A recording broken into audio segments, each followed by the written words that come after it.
Hello there, everyone! This podcast is brought to you by everybody's favorite Xenoblade Chronicles game, Xenoblade Chronicles X. We hope you enjoy our discussion on the wrong game. It's Super Cast Brothers! Smash Brothers podcast, where we make character movesets for things. And sometimes talk about things. And get driven insane by Jonathan from... We're not doing Tom Nook today?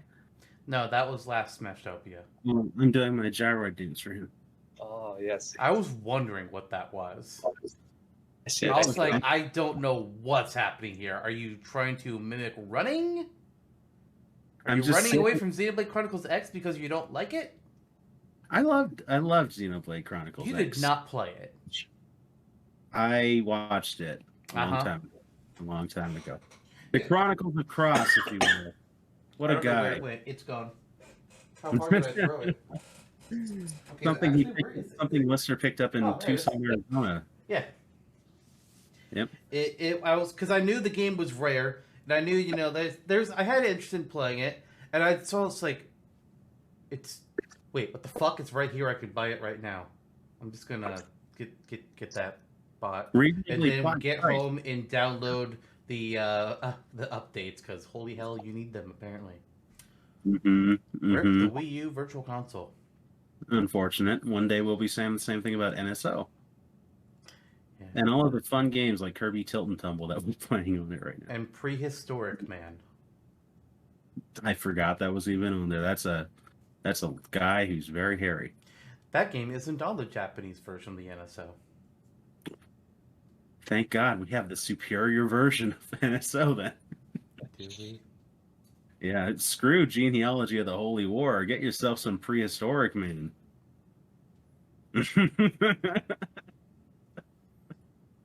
Yeah. Good old Xenoblade. What a thing. Good old Xenoblade. I love retro RPGs. Let's just give a shout out to that reveal, even though it's untimely. Super Mario RPG on the Switch. Yep. Cheeto. Looking good. For Smash. Looking... A surprise drop of Gino on his odds just fucking skyrocketed. He became a real boy. He fell. Whoa. He fell. I am it's thrilled. It's not super secured. Yeah. Fix that. It turned out pretty good. That was a Christmas gift for Lister last year, I think. Something like that, yes. Something like that. Those Etsy creators, man. Yeah, looking forward to that. Looking forward to Super Mario Brothers Wonder. It was a good direct. It was a solid direct. Was there anything else in the direct? I thought it was just those two things. WarioWare Wiggle Worms. Oh yeah, yeah. WWW. Hey, Smooth Moves was great, and this just looks like Smooth Moves 2. So, which apparently is what it's called in Japan. So, there we go. Literally a sequel. Then what was Smooth Moves called in Japan? Something smooth.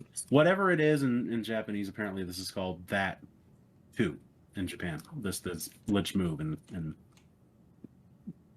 WarioWare, keep your wrist strap on, for God's sake. Dancing Maiden Wario. Oh. Okay. Oh, yeah. Some more of this. It seems like the whole series is called Made in Warriors. That one's just dancing. Or at least they were in the old ones. That's pretty funny. No. In the Japanese version of Move It is called Super Dancing Maiden Wario. There we go. Sweet.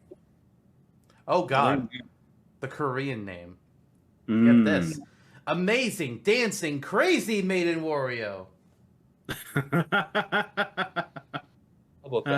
That sounds great. I saw Korean Lays at the grocery store today that were imported, and it was a small bag for $9. And it was American turkey flavor. Oh. Like, oh, okay. What constitutes an American turkey? A turkey from America. Oh. You had to travel a long way from Korea to get those things. More import. Yeah. hence the price. Yeah. So Kelly, you have any highlights from that direct? Hi, yeah, that was I liked what I saw. It was pretty solid overall. Mhm. Very weird in spots. Like the Wonder closing with Wonder was a good choice, I think, because I feel like that's Mhm. very much the antithesis of the new series, whereas those games weren't bad, so to speak. They were just they were like the peak of play it safe, standardized Mario. While this one seems to be having you know deliberate attempts to have inject some personality. Daisy's back, the Yoshis are playable. The whole thing just feels like, what if we gave Mario actual shrooms this time? What if we let Mario be weird again? Yeah. Yeah, The it's like whole new era was just like, okay, everything looks the same. Everything is the same mechanics. There's no innovation. And now we Mhm. have Wonder. It's like, yeah, well, some of it looks a little odd. Some of the jumping animation is a little bit weird, but it's not. It looks like it's actually going to have some content, and it's not going to be boring. Mhm. Mhm. Mhm. Without a timer and with all the weird crap that they're throwing in there, it's kind of like Mario's answer to Wario. Speaking Almost. of Yeah. there not being a timer, so Pikmin 4, we also got to see more of. Mhm. And Twilix was messaging with me earlier today about a video he was watching that had more look at the gameplay. And apparently there's a rewind function in Pikmin 4? I heard about that. Yeah. Oh yeah, What yeah. the fuck? How will that work? I wonder. I don't know, but it sounds weird. Mm-hmm. I What's don't know how I feel about that. your Pikmin's demise? Do you think that almost takes away some of the risks Yeah. involved? I guess it I will depends say, how. at the very least, it does if you want it to. So I would imagine. True. So, kind of like baby mode in Fire Emblem that Lister uses. With the Cappy mode in Odyssey, Yeah. it's nice to have that option if you I want. also use baby mode in Fire Emblem. I'm not gonna lie, it's I just so much less stressful. When I was Sometimes you just recording want to start. Odyssey, I beat the game. I did all the things I wanted to do. I didn't get all the moons because God, no. But I did all the ones I wanted to do. Then I get to the secret mission, whatever the fuck it's called, on the moon where you do all the huge final challenge. I played it for about an hour. I think I got about 3/4 of the way through, and I just could not get past the point after an hour. I'm just like, all right, cap mode. We're gonna finish this, even if I had to go cheating. Nice. That's why it's there. Yeah. Yeah. Sweet. If it's not fun, why bother? Words of a great man once said. Ghost of Tsushima. I had to turn the difficulty down because I wasn't having fun. Mm-hmm. Oh, those first few streams were pretty special. I am too old to deal with that bullshit. There are too many games to play, not enough time to play them. I gotta move on. I hear that. Entirely. It's like there's some games you quit playing because you just gotta move on. It's like I can't do this anymore. Fuck it, we're done. Like Bug Fables. I did give up on Bug Fables. They gave me a stealth segment. Fuck you. Hey, Metal Gear Solid collection on the Switch. That's pretty cool. That's what I'm thinking about it. I'm thinking about it. Mm-hmm. On the one hand, I feel a part of me feels icky about supporting Konami and all, but on the other hand, I never got to play 1 or 2, and I only played 3 on 3DS, which to be fair had pretty good controls. That was But great. the frame rate's just, yeah. It has the crouch walk, which everybody praises for being the best thing about that game, because apparently the other game versions don't have it. Mm-hmm. You can just walk while crouched, but I digress. Yeah, I feel the same way. I mean, Konami went full on just like gangster crap for years. The way they treated Kojima was like literally criminal. Locking him away in a den for hours and hours on end, saying, "Finish it, but don't finish the story, and then we're gonna fire you and not invite you to the Game Awards." Despicable, yeah. And it Even was to their own employees, I've heard you have cameras constantly monitoring you to make sure you're always Mm-hmm. You're not taking breaks more than you need, like that sort of thing. It's so satellite. Yeah, and I don't know where they're at now. These were reports from 10 years ago, but I would imagine not much has changed. And unless they saw the money with these money talks with these companies, they lost a lot of money, a lot of money. And they thought pachinko was the way of the future. Jinko and Metal Gear Survive. We don't talk about the Dark Ages. No. So I agree on Konami's part. Unfortunately, I love Castlevania. I bought both the Castlevania collections on the Switch, and I'm probably going to end up getting Metal Gear. It just kind of is what it is. I did get Postman Simulator though, and I'm going to get the second one. So is that a stealth game? Sometimes kind of. They have the dead hands from Tears of the Kingdom in them, but they're actually people baby things that are goop from another dimension. Well, that sounds horrifying. Yeah. Is that one of those games that like pretends to be something else on the surface, but then it's like the more you play, it's like, oh, this is. You get to make bombs out of Norman Reedus's bodily fluid. You think? Here's what I have to ask. You're saying, is this kind of game that like acts like one thing on the surface and it's something else? Death Stranding, we had no fucking marketing on for that game came out besides like it's Kojima. It's gonna be good. The first walking strand type game.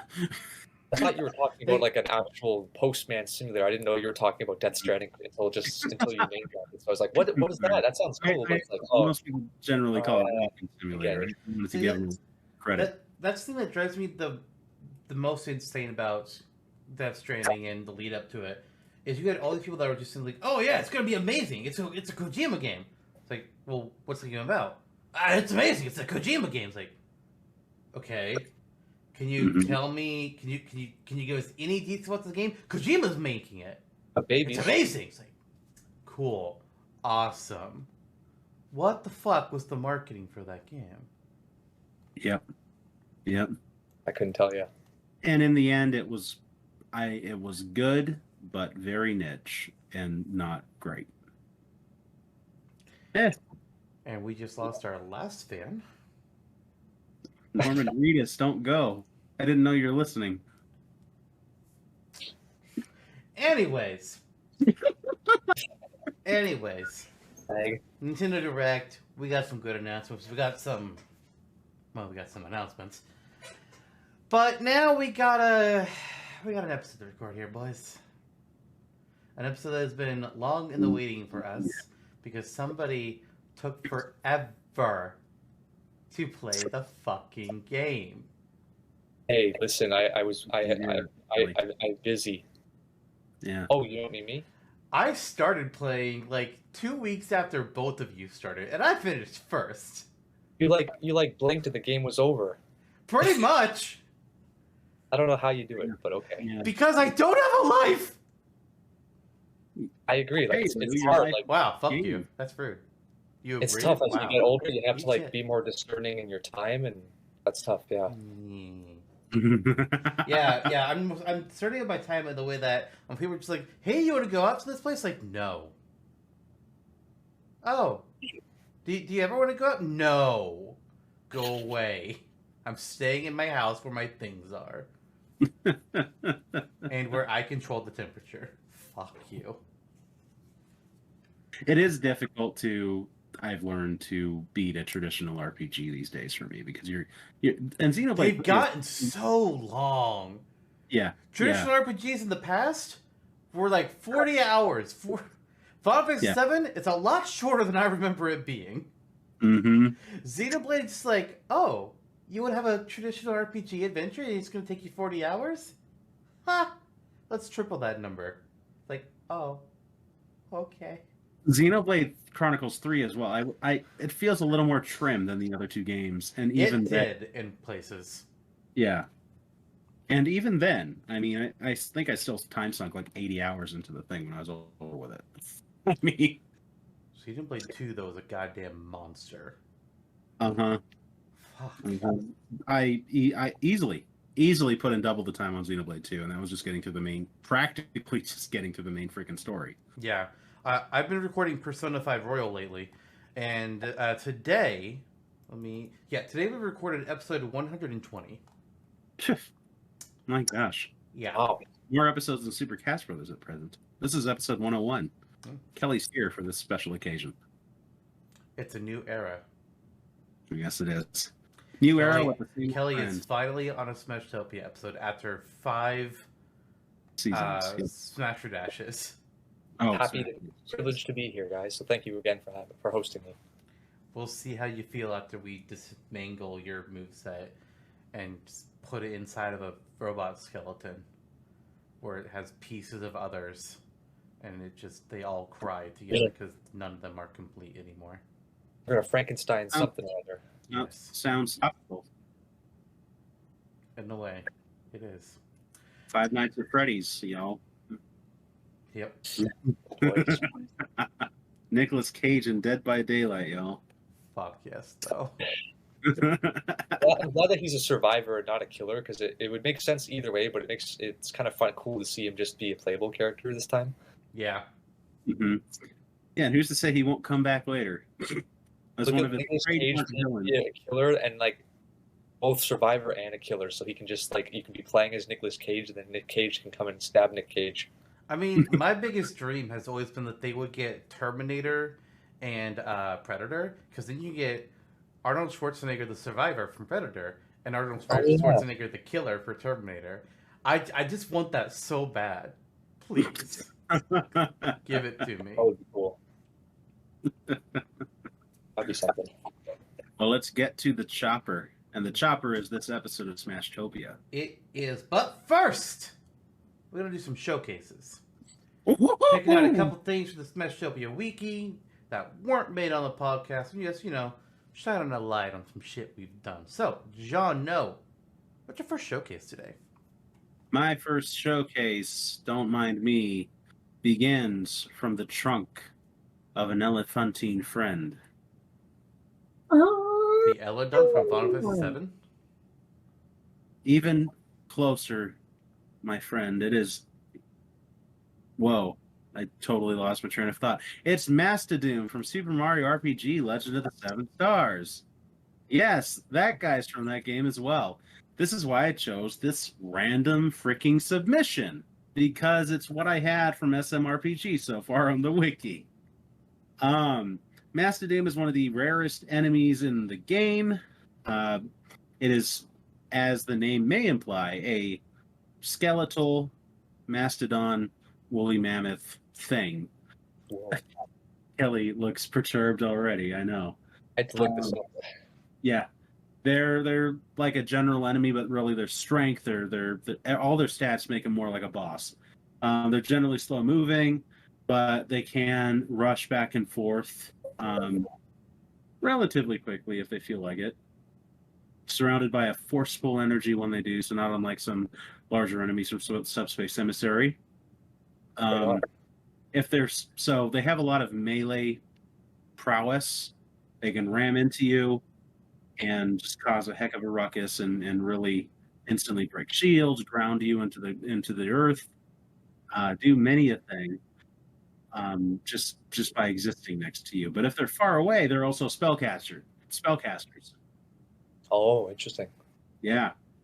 So they're capable of Drain Beam, where they shoot a sudden burst of blue energy from their snout, their trunk, if you will, targeting foes. So it's like a auto-target beam that shoots out. It's like a Guardian from Breath of the Wild, but a skeletal woolly mammoth. And that sounds terrifying, honestly. Yeah, it kind of is. A real mammoth is scary enough, but this is basically a dry mammoth. Dry bones.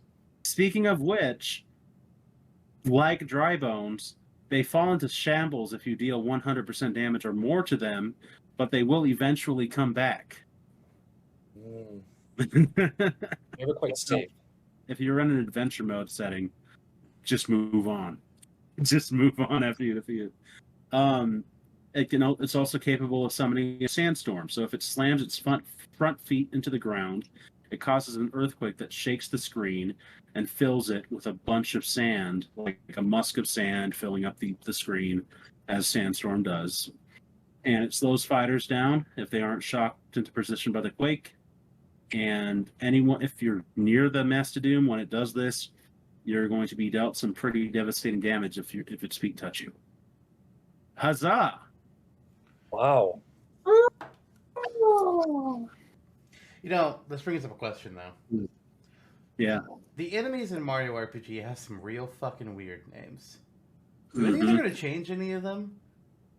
Because like for something, it's like, okay, here's a Spiky, but we're gonna call him something completely weird, like an Oricon or whatever the hell it was.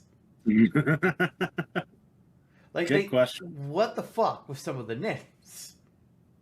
Mm-hmm. We know that there is something's being changed. Like Valentina's boobs are no longer going to jiggle like crazy whenever she takes 1 point of damage. God. Yeah. I feel like I need to play this now. You've never played Custom RPG. Just look up my playthrough on YouTube at Gaming.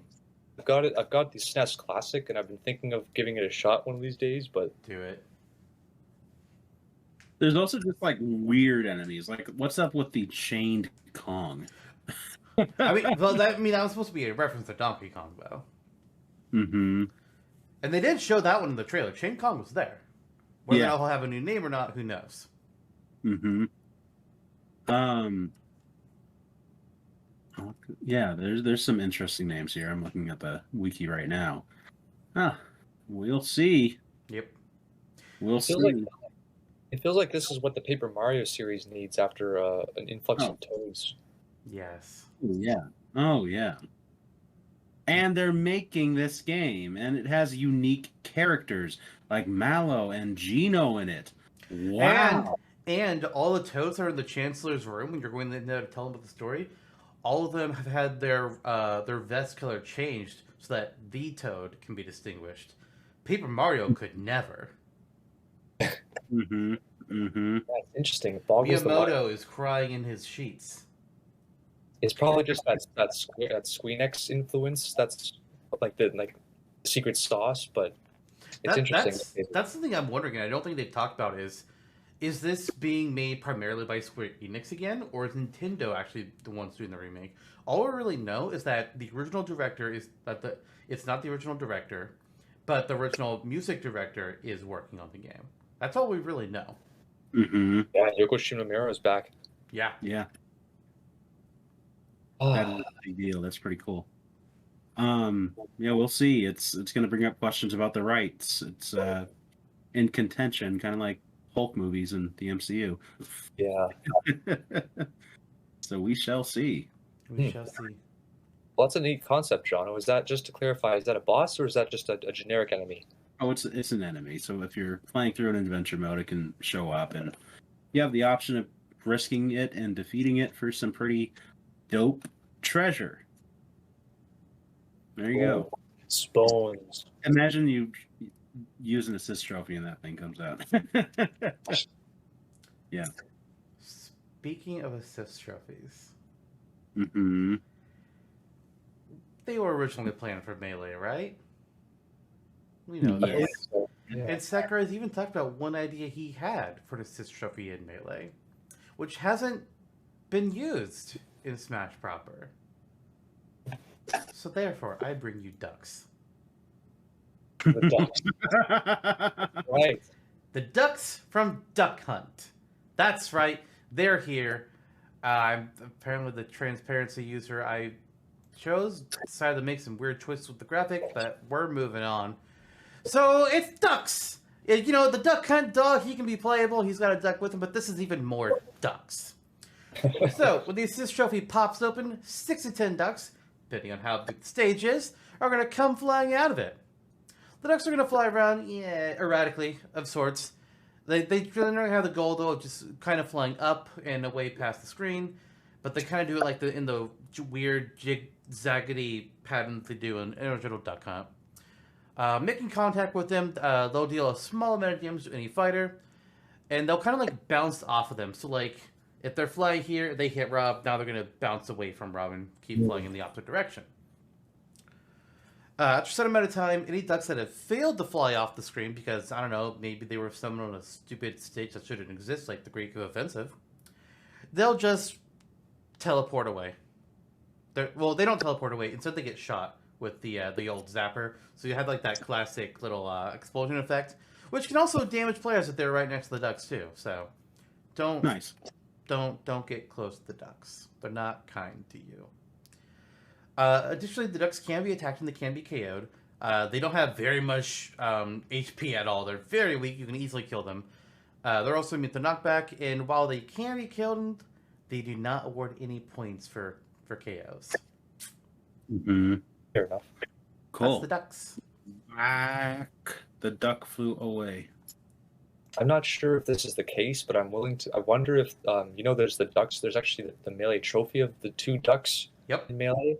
That's what my graphic image comes from, I think. Oh, okay. Because I was wondering if they actually modeled the ducks with that assist trophy plan in mind, but then scrapped it and then they just repurposed it as a trophy. It's possible, but I wouldn't say either way, because Melee had a lot of 3D models made just for those trophies. Mm-hmm. Also That's true. impressive. Yeah, absolutely. I kind of miss it, something so robust like that, but at the same time, if it weren't sacrificing anything else about the gameplay, in future installments, rather. Let's see here. What you got next? We got a green guy. And it's not me. Sarge from Toy Story? Even closer. Yes. Actually, Kermit the Frog. Oh, you would hate me if that. Yes. Yes. Is there another one? Yes. Yes. Green Lucina. Green Roy. We're getting the whole spectrum now. Green Violet. Oh, Violet's sorry. Green Callie. Green.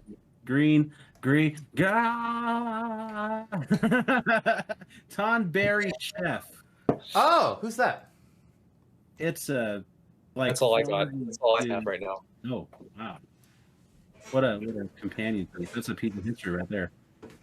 So, in Final Fantasy Crystal Chronicles, there's beautiful, the Greenberry Rush. Hawaiian Punch! Captain Hawaiian. Somebody mod that. Yeah. All right, Jonno, go ahead. Tonberry chefs are in Final Fantasy Crystal Chronicles. They're like Tonberries, but they're dressed as chefs. Wonderful. They even have a lovely little chef hat, and I forgot what that's called, a waffle souffle. Anyway, this is a spirit. Could have easily been an enemy in her sister over too. That would have been kind of funny. But in Crystal Chronicles, you traverse Machette Manor, and you must defeat 10 Tonberry chefs that populate the area to reach the boss battle. They wear a large toque. Oh, that's what they're called. That was in my description of the character. So anyway, they look so cuddly, but they're not. They can easily kill you with their large cleavers, and it would be a thing that normally happens around Tonberries. So, in this spirit battle, the Tonberry chefs are represented by 4 green Squirtles. They populate Luigi's mansion, and each of them is equipped with a Devil Axe, which is another item I made on the Smashtopia wiki from Fire Emblem. And I think we all know what a Devil Axe does. They will tend... Yeah. It can, or it can hurt your opponent pretty good, too. They'll tend to wander in their own quarters. You know how Luigi's mansion and Smash is dictated into 4 separate little areas. So they're walking back and forth in these areas, and food is dropping from the sky constantly, or just appearing in their chamber areas, and they're gathering food because they want to make a feast. If you get too close to these Tonberry chefs, though, they will swipe at you with their Devil Axes. So watch out. You have to find a way to knock out all 4, and you win. Good times. Interesting. I like the concept. And I imagine we don't really have this is what would happen in World of Light if you win the Tonberry Chef Spirit. I would imagine it's an attack buff, and you get a Devil Axe equipped when you enter. Yeah. Mm-hmm. Food bonuses up. Oh, there you go. That's what I was thinking too. Attack and you get a Devil Axe when you walk in there. Cool. Eat the devil axe. See what happens. Too powerful. Kirby is already God. Oh my god, yeah. Kirby the devil axe, it's all over. What if Kirby swallowed Devil Axe? Yeah. It would I don't know what would happen. Clearly. We would have to figure it out. It's gonna be a new Kelly vignette. Oh man, Okay. exceptional. New Kelly vignette, Kirby swallows random things. Oh boy. Mm-hmm. Oh, okay. I don't know if I'm ready for that. I don't know if I'm ready to take on that prompt. Kirby swallows Lister's amiibo collection on his desk. I'll kill him. You will try. Jonno, I have a question for you. Yeah. Who's your favorite character from Xenoblade Chronicles 1? Good. Amelia, probably. Kelly, who's your favorite character from Xenoblade Chronicles Oh. 1? It's close, but I would say Shulk. Just overall, I really like him as a protagonist. I've got him on my Oh, are they gonna ship it? top screen. I really like him. He's a great, well-rounded protagonist. Elia is definitely up there. Where is he? I can't. Where? That's just the Xenoblade Chronicles title screen, but without the Monado. Yep. That's just a timer. Listen, you showed your phones. I wanted to show my phone. That's not your lock screen. Do you have a lock screen image? I mean, Is it vaguely Xenoblade related? No, it's just a black and red screen. Fair enough. Yeah. Well, black and red are pretty much Monado or Xenoblade X colors, I guess. You want to push it. I mean, it's just this. No, that's fair. It's slightly technological looking. Yeah, kind of the point behind it. Yeah, Anyways, so Jonno's favorite character is Melia, and Kelly's is Shulk, but he ships Shulk with Melia.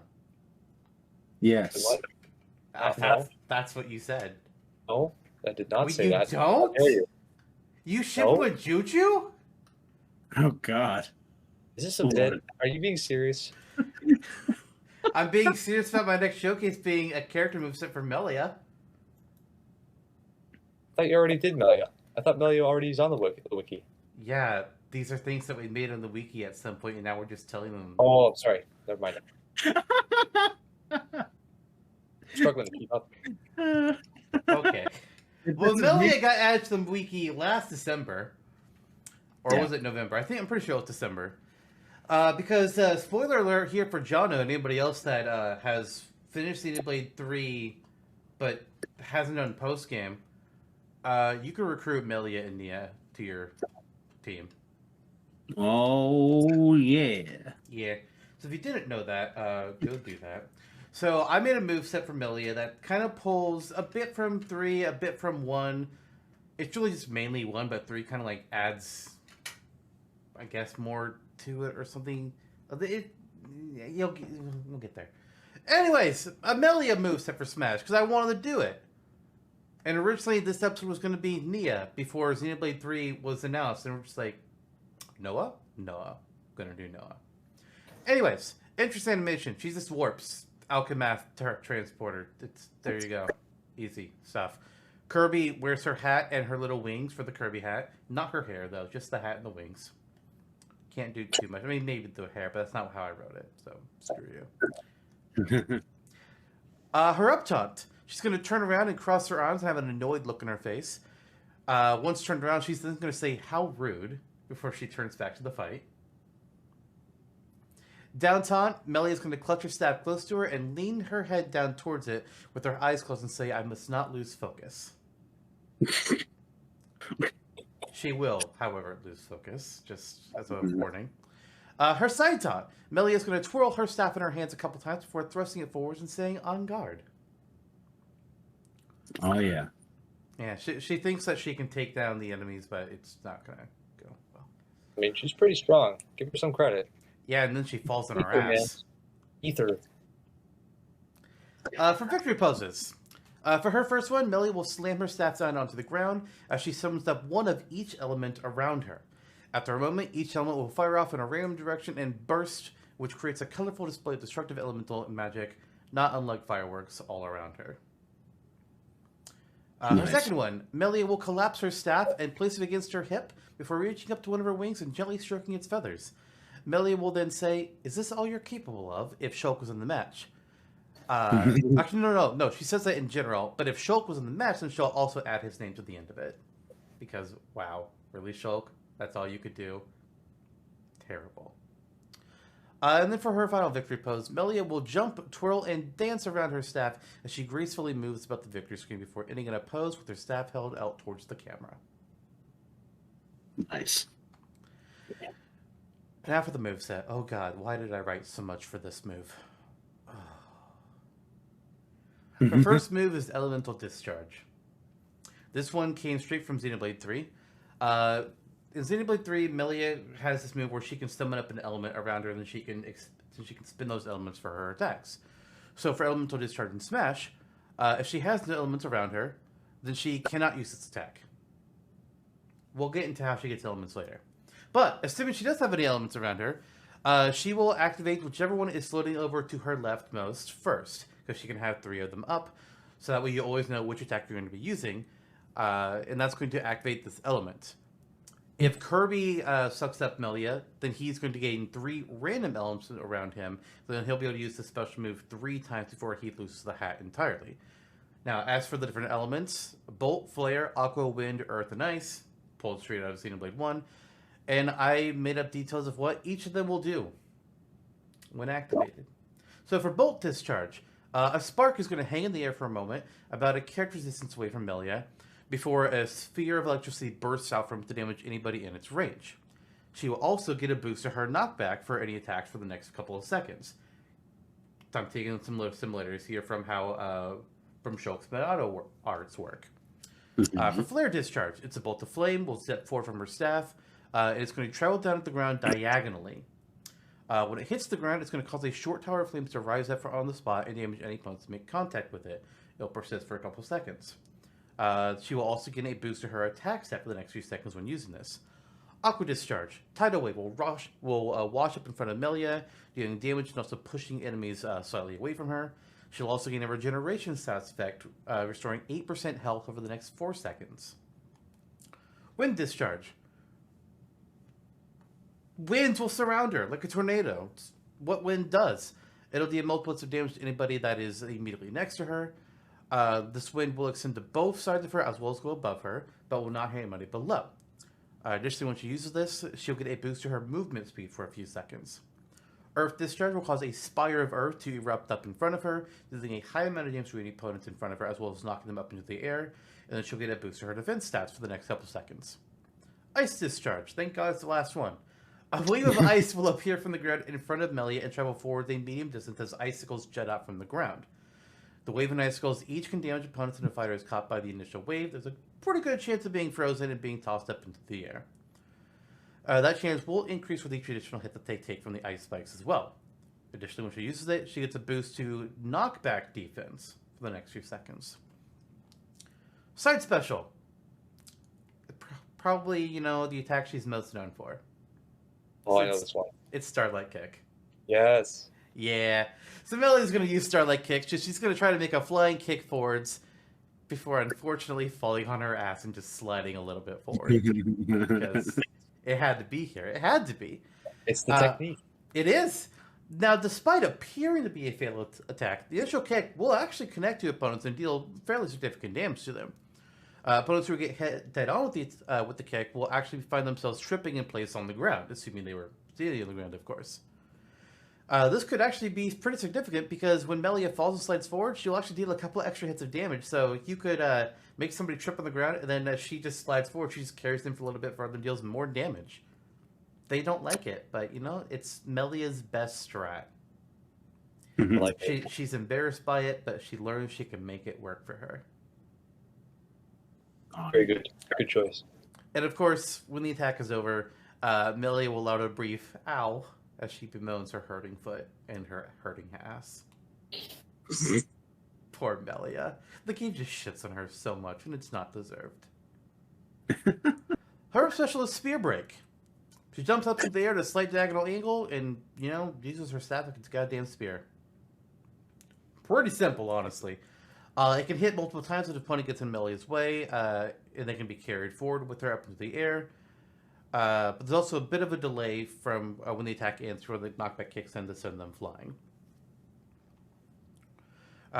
This also allows a chance for a follow-up strike to increase the knockback further to simulate the slow effect the Spirit Break can inflict. Down special, Shadow Stitch. Darkness will surround the ground beneath Melia's feet and expand beyond her for about 1 Bowser to either side. Dark tendrils will then quickly spread out from the ground to deal damage to any opponents in range. Any opponent on the ground in that radius will be targeted, as well as opponents who were just slightly above, who tried to jump out of the way but didn't quite make it out in time. Opponents who get struck by Shadow Stitch will also have a chance of becoming stunned and unable to move for a few seconds, with that chance increasing the higher damage they've taken. Otherwise, opponents just get knocked away horizontally from Melia for a short distance. Extra skill is Summon Element. Melia will tap her staff against the ground as 3 elements appear floating above her. Unlike Olimar, she doesn't have to spend several inputs to get all of her shit at once.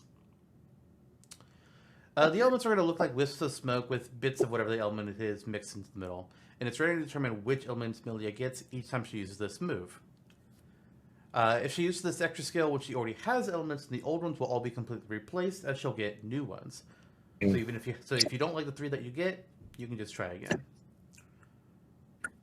Whenever you start out a match or get revived to being KO'd, Melia will always start out with 3 random elements right away, so you don't have to use the extra skill to be able to use your standard special. You just spawn in, you've already got them. Nice. Final Smash. It's her most famous move, but remixed. It's Heavenly Starlight Kick. I didn't know what else to do. Smash original. Yes.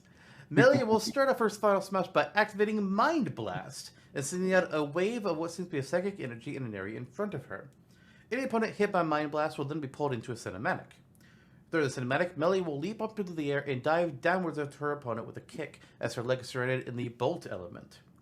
Just as Melia is leaping up into the air, she will say, "Witness my true power." Melia then slams the opponent with her elementally charged Starlight Kick as she says, "Heavenly Starlight Kick." Before she leaps back into the air and repeats the process until she's kicked the opponent once for each element, starting with Bolt and continuing with Flare, Aqua, Wind, Earth, and Ice.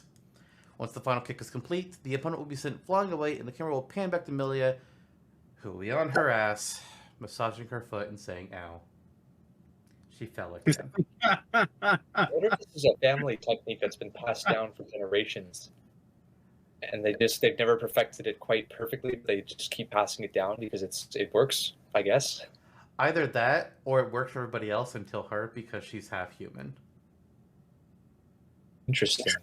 And I think just a little note, but in the remix or the remastered definitive edition, they added to her. They gave her an idle technique where she kind of like loosens up a bit, gets her her knees kind of locked back forward, then she kind of crouches down and does a little practice one on the spot, and then falls down, gets back up, rubbing herself up, and back to normal. I like that a lot. That's just it's a little bit of character there. I try to look up things for characters from their source material whenever I'm making movesets, but sometimes you can't get good footage. And I had a hell of a time getting good footage of her attacks. Oh yeah.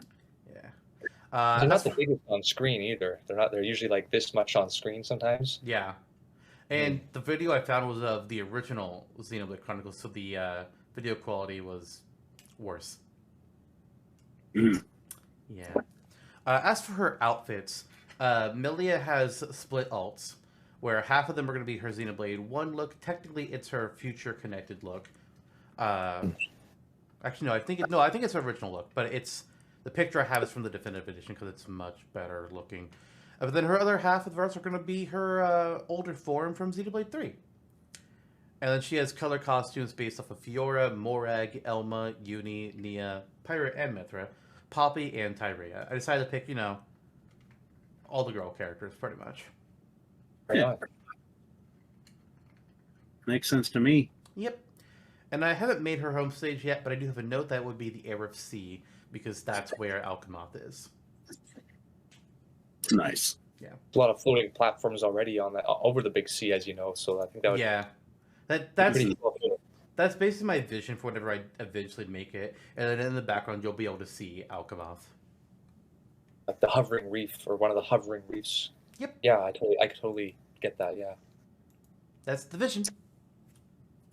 Very nice. Very cool. Good topical way to end it too. Now let's get right onto this thing. Yes, now we can get into the actual moveset for our actual character, Noah, from Xenoblade Chronicles 3. Not Mio. We discussed it, but we decided to go with Noah because he's the actual main character. I'm interested in that too. We'll see after we finish this moveset. Oh god. What you're saying is you want something a bit matier. Listen, we all know that Yoni is the real best character of Xenoblade 3. It's just fact. She is the bus. Uni's the bus. What? What? She goes, yes, Uni's the boss, but boss sounds like bus. And I think somebody edited like a clip of her, like a bus coming down the road with her face on it. What? It's memes. Search up Uni's the bus. I guarantee you. Never You know seen what? that in my life. Never mind. That's gonna get sidetracked. Don't worry. But This I'll must be share some it. Canadian thing. No, it's a Xenoblade fandom thing. I don't think it is. Oh well, just you wait. I'll share it later. I will. Anyway. Alright, so it's time for Noah. We're going to be doing as we always do. We're going to share bits of our movesets and we're going to be combining together to create some horrible, homogenized Frankenstein of a moveset, which will hopefully be stronger overall. And hopefully we won't have another Chrono situation, but I have a bad feeling we're going to have another Chrono situation today. We'll see! So, Oh, God. yeah, I was wondering if we would consult each other about where this moveset. There's ways to take this moveset. There are ways. I'm worried. I'll just be I honest. mean, I'm very worried. To preface, it could be a standard moveset with the Veiled Sword and Lucky 7. It could be a class-changing moveset with multiple weapons. It could be paired with Mio. It could be all of those things at once. So where will we take it? God, we really should have communicated. I'm so goddamn worried about what we all did. I'm kind of entertained already. It's part of the challenge, I guess, to go in blind. That's part of the appeal, I guess. I think there's been a couple times where we had to establish some things ahead of time. Like when we did our original Rex and Pyra moveset, Jonno and I were just like, okay, so it's Rex and Pyra, but there's going to be a swap mechanic for Mithra. We decided that ahead of time, but we didn't decide really anything else. Funnily enough, we came up with basically the same moves anyway. We did. I mean, there weren't many options. No. So we'll see with Noah, because, oh my god. But we're starting with taunts. Actually, no, that's not true. We're starting with the entrance animation, because, you know, you got to enter into the conversation. Anyways, so Jonno, what was your entrance animation? Keeping it pretty simple. Noah leaps onto the stage. His iris flashes while the veiled sword materializes in his hand. Okay. Mine's not that, so we're already having difficulties. Mine is the circular flames of a flame clock will be seen on the stage, when suddenly a sword will swing through them from behind and cause the flames to be dispersed to reveal Noah standing behind them with his sword. Nice. Kelly, what about you? Mine was basically Jonno's, literally Jonno's, but without the eye flash. Basically, he lands on the stage and the sword materializes in his hands, his blade. All right, so which one are we choosing? My lord. I think we're all fans of Xenoblade, but I think I would be... I don't think it would be remiss to say that Kelly is the super fan. So perhaps if there's a tiebreaker, Kelly can be our tiebreaker. You okay with that? Yeah. Well, that's tough because on the one hand, I like Zantok. I like your flashy style with the Ouroboros symbol. Yeah. Is it the Ouroboros symbol or just like the flame clock? It's the flame clock from the I can't think of the word. The big ones. The one that he slashes apart and breaks. Yeah, because I'm thinking like if it's something like because it's the big Ferrana's flame clock, but then he breaks it as he comes out into the battlefield. Oh, okay. Yeah. Yeah, that's tough because I like that idea. It's very flashy. It communicates his intention, But on the other hand, I'm thinking like Noah's kind of a simple guy. He doesn't really care about fanfare too much. Like if you're talking about a character like a Fire Emblem character, I think all the Fire Emblem characters like they come out of like They all summon warp symbols. staff. They all get warped in, right? Oh man, that's tough. Yeah, I mean, I pretty much went with that way with Noah, and I think you did too, because there's already a precedent with. I mean, if you're similar as I'm well. sorry, John. Oh, If no. you want to get really technical, I guess it works. It's kind of hard to because when they're cutting the flame clocks, they're jumping high up into the air and slicing them on their way down, unlike just like having them be at ground level. So Yeah, if you that's why it's not the flame clock itself. It's just like the flames that represent the flame clock. Oh, okay. It's Like, Well, then maybe he could do a bit of both. Maybe he could like step out of the flame clock, kind of the energy, the tangible energy, and then kind of pull his sword out with the his eye kind of flashing to kind of match it as they both disappear. If we're getting this hung up on just the entrance animation. That's what I was thinking. That's what I was thinking. That is a key part of the early game is when Noah does this for the first time. You know what? That sounds good. Sounds like an idea. Why don't we go with that then? It does make sense. It adds a bit of flair to his entrance, other than just here's my sword. sword. Sword. I think that was Cloud's thing, where he just kind of drops down and then I think he catches the sword as well. He might. If we have too many characters already kind of doing that, then I guess mine and Jonno's idea can kind of give way to something flashier. It doesn't really matter to me, honestly. Both are really good for their own reasons. Yeah. Well, if you two insist. Kirby hat. I hope this is easy. It's Noah's hair, and he also has a miniature version of Noah's blade on his back, because that's what he does for Shulks. Mhm. He has a Monado. Mm-hmm. Yeah, it's either that or like some interesting like V-shaped headgear and a full set of armor. Yeah, I had the ponytail. I didn't have the sword, but I think the sword does make sense since it matches Mhm. Shulk's style. Does he also get a flute? No. Why would Kirby get a flute? To off-see his foes? No, Kirby eats And then he his plays foes. flute like really badly, and it just messes everything up. It just comes out like, and he can't They go figure to out hell. what the hell. Then he just eats it. Yeah, Kirby's trying his best, but he mucks it up. Like Sounds like Kirby. Kirby. Yeah. Yeah, there you go. Easy They Kirby stole hat. his cake, and in revenge, he's going to unleash an Eldritch Demon. And then kick Yeah. its ass. Because he got bored. Good, what a guy. Kirby could win the Ionius War single-handedly Probably. if he was there, but he's not. So thank God. It would Follow definitely Mobius, end give them differently. Mobius Mommy's Kirby. Mobius Kirby, that'd be kind of cool. Oh my gosh. Console K. This is a new Console K. Console K. There's a new Console K in town. It'd be a better character. Fuck Console K. What a dick. Mm-hmm. All right. Taunted victory poses now. Oh boy. Holy cow. So Jonno, what is your first taunt? Okay. Noah holds his sword in front of himself, looking over it somberly while saying, "I have to fight."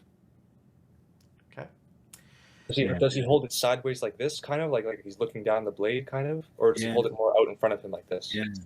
Or does he look at the blade like this? Yes. Also, all of them. It depends on how quickly you tap the button. I have to fight. If only I knew how to use this weapon. Inspect it from every angle. Yeah. It's extra sharp. Oh no.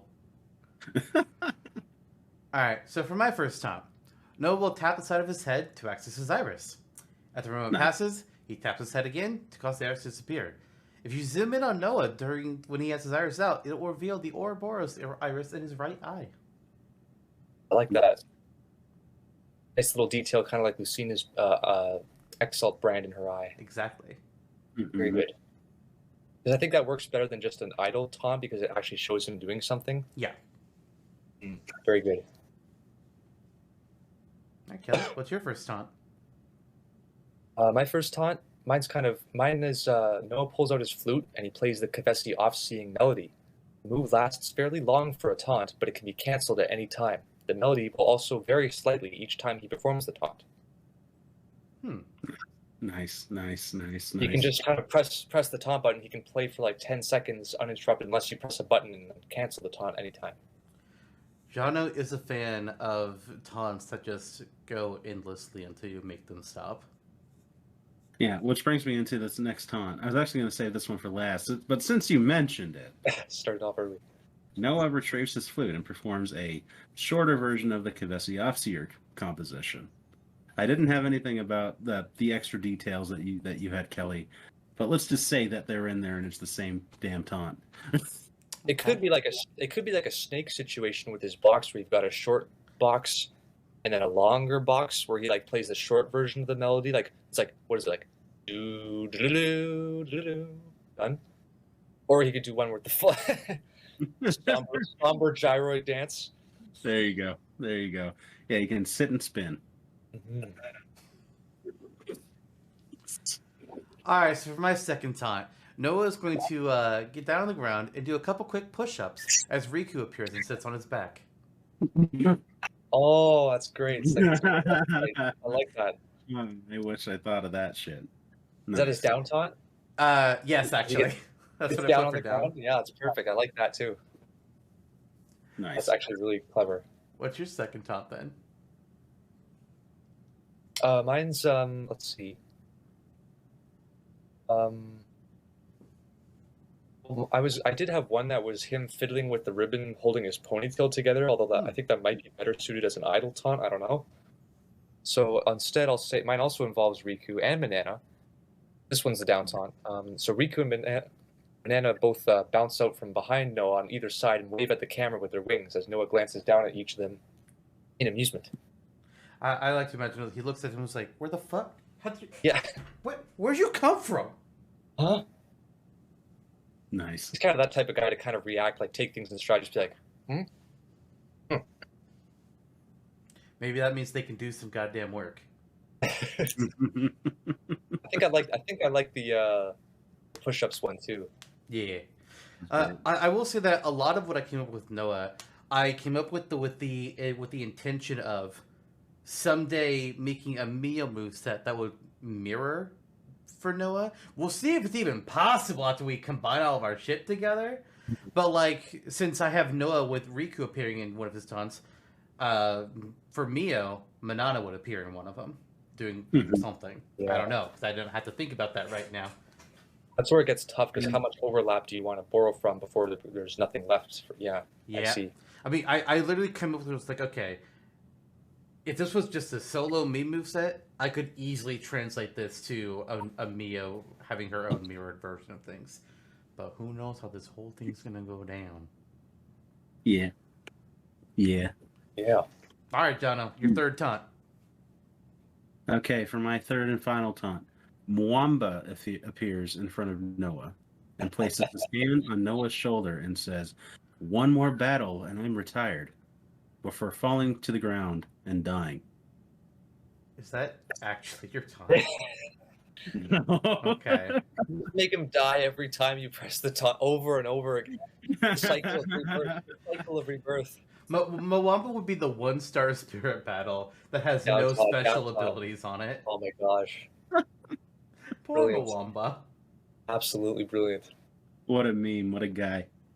It's Mwamba time. Yeah. Noah crosses his arms while his iris activates and says, "Hope I didn't do too much harm." I didn't have a great set of taunts this time, besides the Off-Seer thing, which I feel is pretty obvious. And we'll kind of see about Zantok's third taunt here to see if he breaks the mold.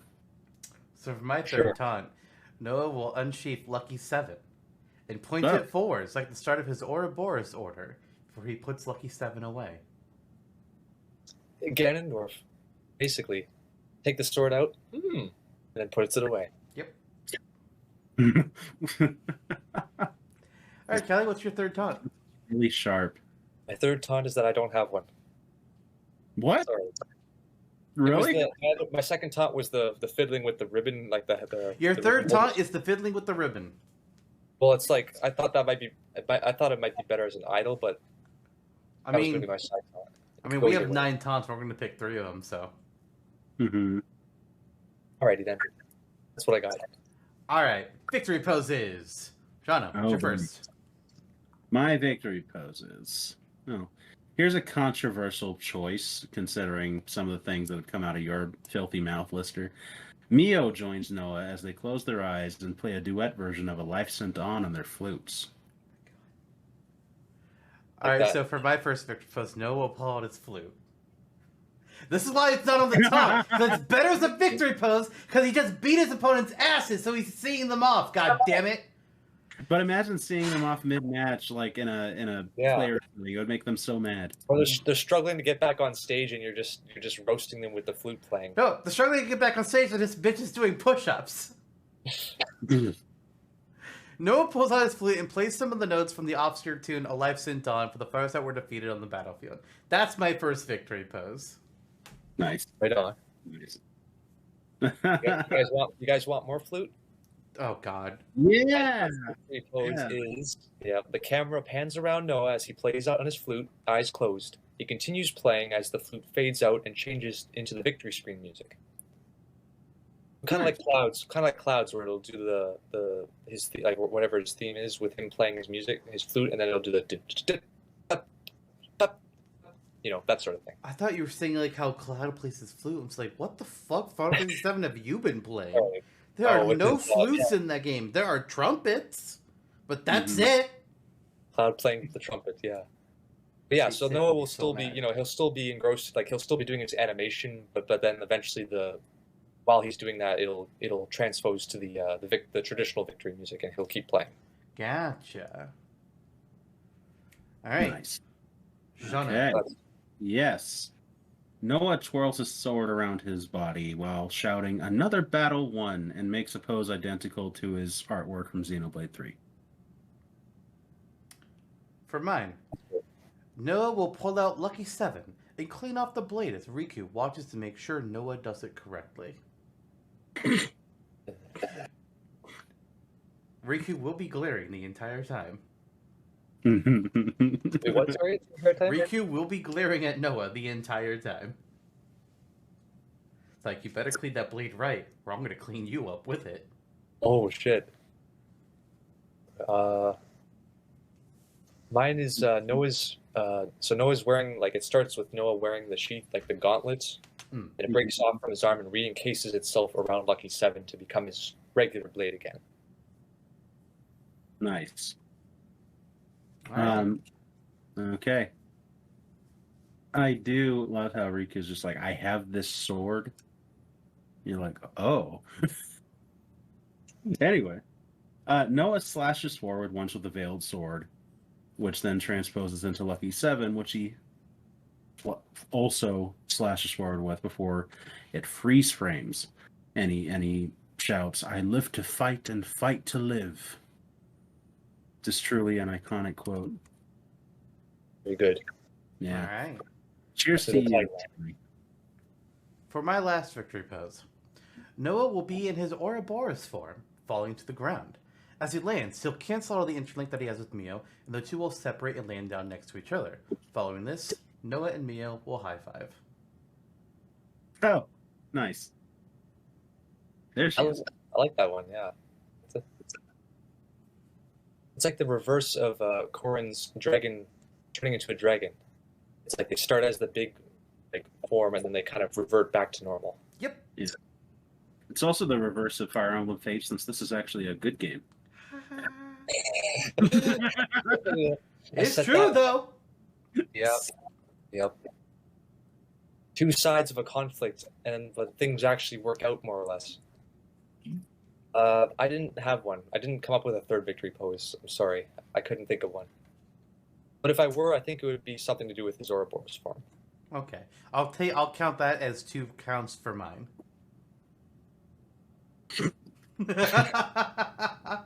Alright. So we've got our taunts, we've got our victory poses. We have roughly 9 of each. Maybe 8 of each, depending on how things are. So now we got to do the awful task of cutting these down and figuring out which 3 of each we are actually going to be going with. Yeah. Maybe simplest task of tonight, though. I mean, Kirby hat, but... Yeah. Oh, yeah. So I assume we all have some ones that we feel more strongly with than others. We all had at least one version of the flute being played, so obviously the flute has to be there. Even if we didn't all have the flute would need to be there. It's too central to his character. Whether it's a taunt, victory pose, or both, who knows? My initial thought is,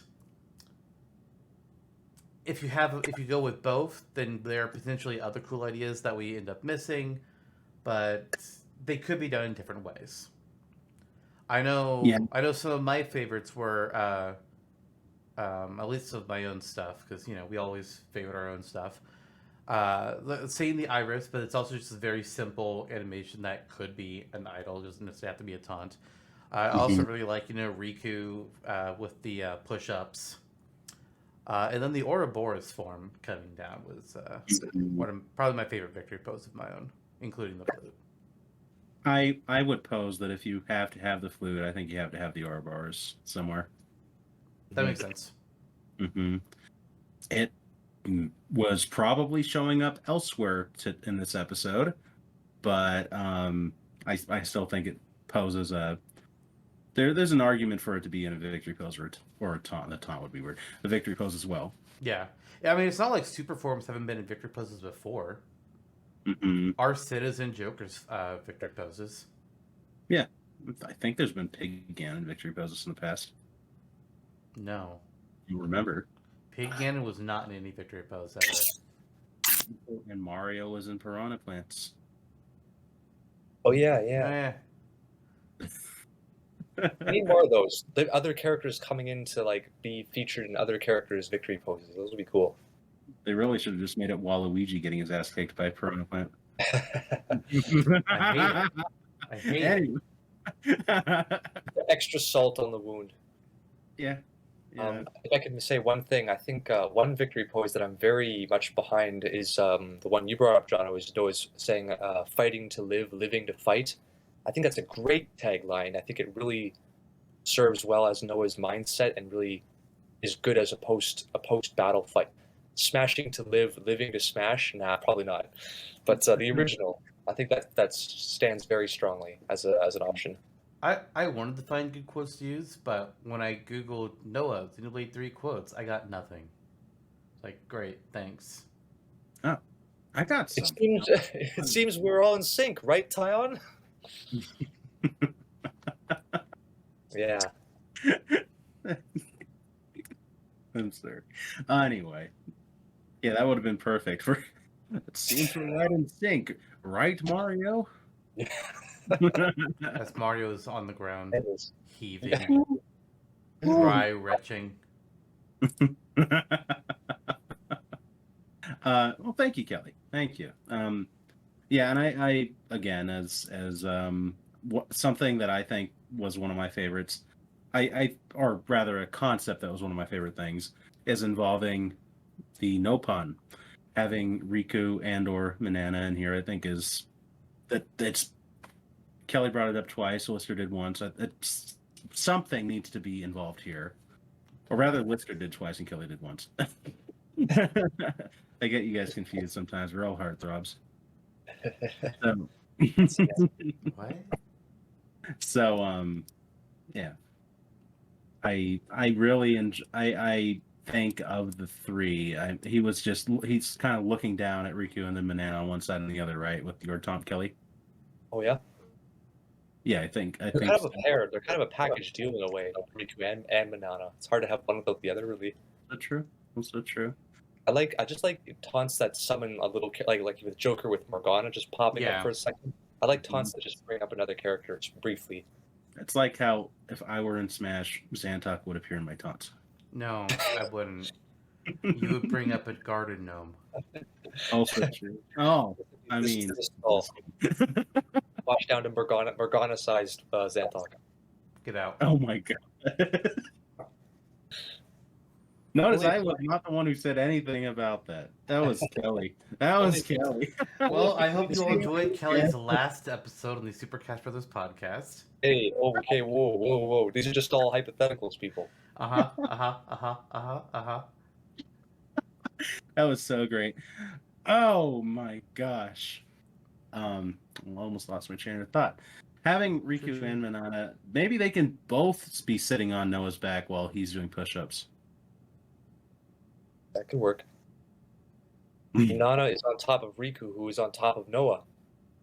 Yeah. They're stacked on top of Noah. But yeah, they could both be on his back. Extra weight, extra strength training. That's a good idea. Maybe Riku can be on him in one version of the taunt, and then if you want to use it again, they're both on him. So it's kind of random. Yeah. That's a neat I idea wouldn't too. say both. I would say one or the other. But it could be random which one it is. Also fair. Because envisioning how it would look with both of them is not jiving.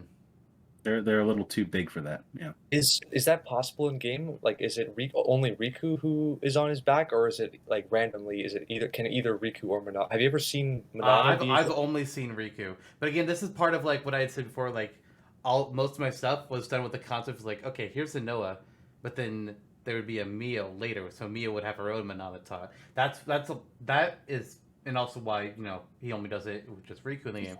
But that's where it came from for only having Riku on here. Oh, okay. Yeah. Okay. That makes sense. All the same, I like the push-up taunt. Yeah. I mean, just to look back around to the general vote. It's just a fun animation to have in. Mm-hmm. And I like I like taunts that also signify their direction, like a down taunt that puts someone on the ground makes too much sense. Yeah, whenever we combine our stuff and I have to put it on the wiki, I look at what taunts we picked and I was like, okay, which directional makes the most sense for these taunts? Mm-hmm. I also feel like taunt-wise, we all have something where he activates his iris. Do we think that either of those are potentially strong? Like Kelly's is him adjusting his hair strap and his iris glows. Mine is him crossing his arms and his iris glows. And I think, Lister, yours is tapping the side of his head and his iris glows. Because that's how he activates the iris in the game. Yeah. Do we want that? Like or you did make the argument too, Zantok, that could be a easy idle pose, and that is true. Yeah. It's a good taunt that like signifies something that is very core to Noah in the game, but it is a extremely simple animation, and you can make the argument it's like, is that a taunt, or are there better things that can take up taunt slots that are more bombastic? That should be his codec taunt if he has one. Imagine giving Noah a codec taunt. He just calls on people on his iris. Let me call him Wamba real quick. Let's get to No. You had me until Mwamba. That's extrapolating. Nip it in the bud. Oh Noah doesn't need a codec. I'm just joking. Oh my gosh. There's a reason I haven't given any characters codecs, because, oh dear God, I do not want to write those. Mm-hmm. I gave one of them a haiku system. Yeah, and you didn't write any of them. Is that a surprise? No, because I wouldn't do it. I know I didn't. Maybe someday. I wrote a few down, but that's about it. Our other victory poses, just very... Yeah, and Kelly, when you mentioned I live to fight, I fight to live, it was a victory pose at first, but I think it could work as a taunt as well. Too long.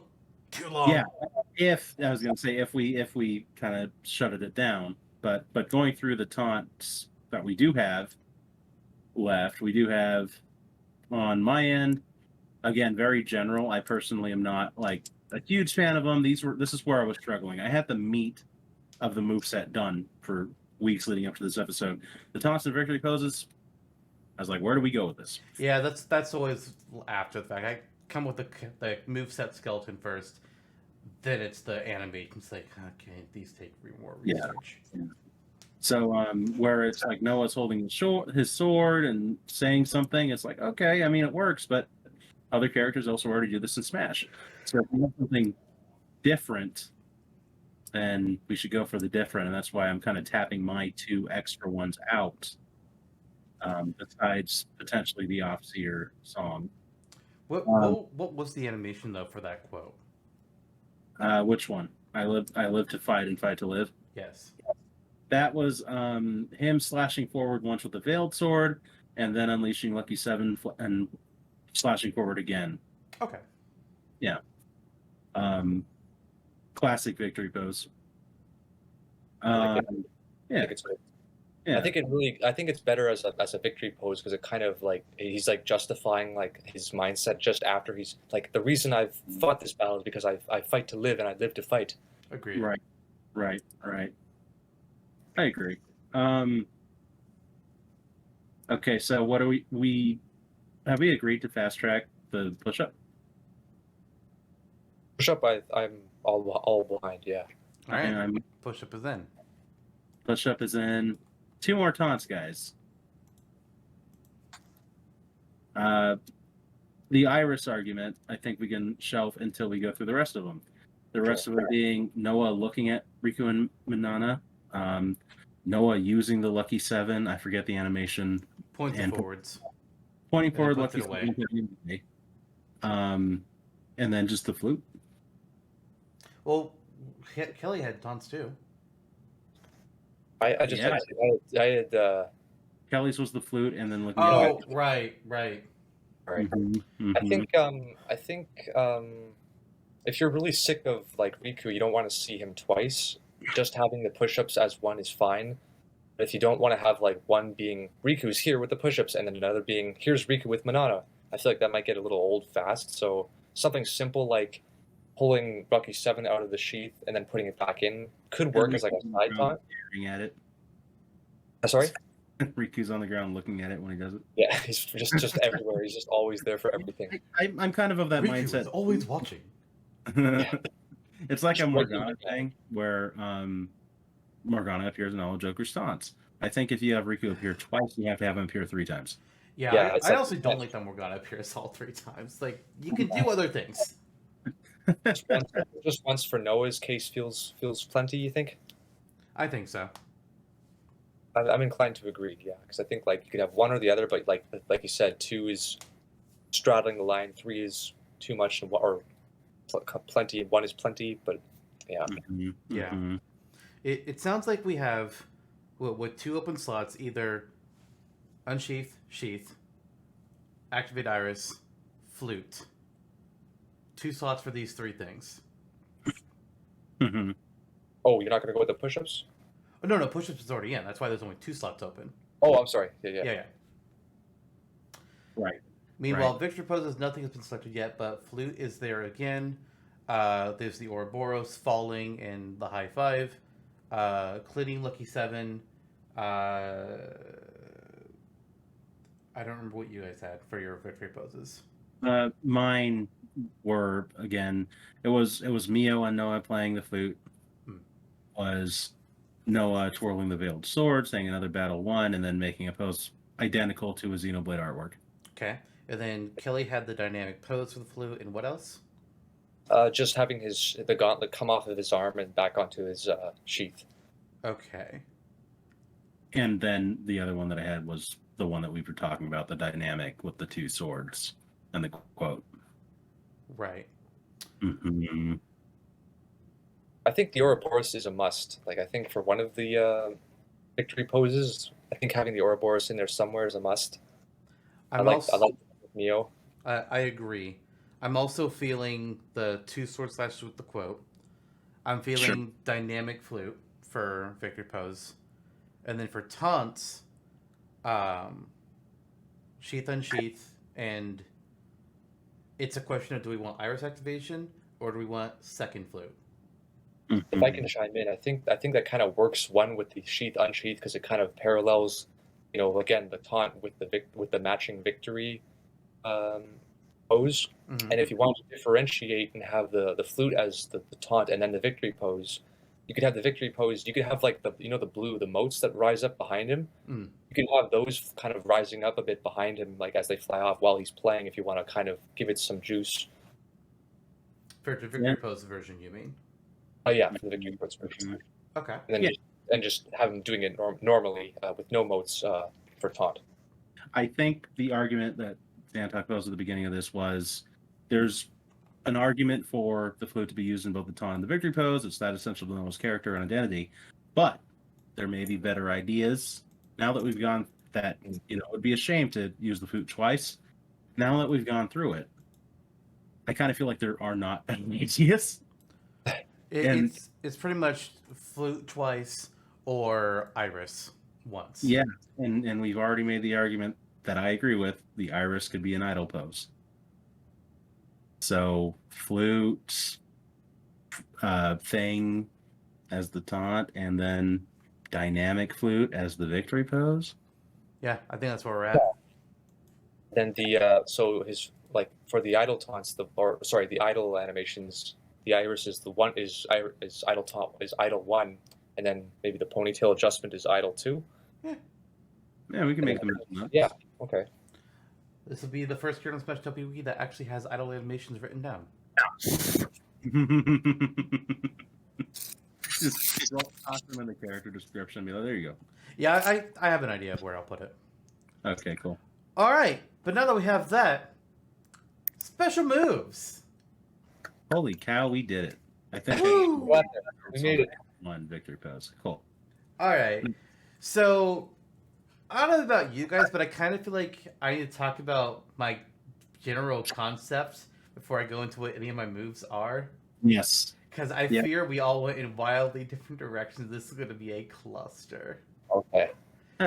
So I'll go ahead and start here with this. So I already mentioned the fact that I envisioned a lot of this moveset to be, okay, here's Noah, but then eventually someday make Mio and just take the same concept but apply it to her and as a mirror of how Noah works. Because the whole thing with Ouroboros is these two people, but they're essentially two jigsaw pieces that fit perfectly. So I kind of thought that was kind of a way to do things. But when I was looking at Noah's moveset, Noah's attacks in Xenoblade Chronicles 3, I was like, wow, these animations are not super interesting. Oh no, I have a problem. How am I going to make a moveset with just this? And I was trying to think, it's like, okay, what can I do? What can I pull from Xenoblade 3? It's like, well, I could have them swap the different classes, but then it's, okay, there's like 25, 30 classes. What the fuck do I narrow it down for, and what would make the most sense? So I decided, okay, let's not do any kind of class change. Fuck that. Noah's a sword fighter. But in Xenoblade 3, you can use moves from other classes, even though you're in one class. Right. Only when those classes are from Agnian-associated heroes. So, for me, I'm going to have one attack that is from Noah's sword fighter class and 3 that are from Agnian hero class, because you can have 3 attacks associated to you pulling from other classes in Xenoblade Chronicles 3. So that's my whole concept that I built together. It's the way I best thought of how I could make Noah work without having Mio appear as a side character, either in a Pyramithra fashion or in an Ice Climbers fashion. What about you guys? Take us away, Jonno. I think I took a similar route.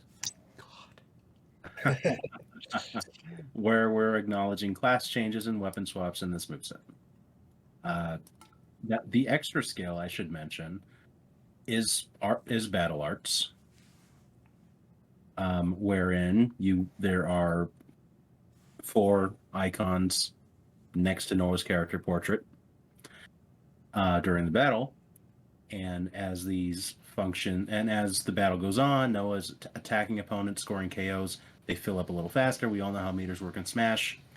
When the meters are full, you can use them to activate stronger variants of the special moves. Okay. And I assume we'll go into deeper details when we get to the extra skill portion. We will. I was planning on formatting it like, This is the standard if you're not using a battle art boost. Okay. And this is standard I if think you I did see someone on YouTube do that same concept where you can use the move normally or when it's full for a powered up version. Yeah. Cloud's limit break. Mm-hmm. Basically, yeah. Right. Yeah, Kelly? very interesting. Mine, I was trying to kind of. Kelly's like, I Do paired you, mine. you want the overall premise, not like Yeah, overall premise. We'll get into the Sure. moves afterwards.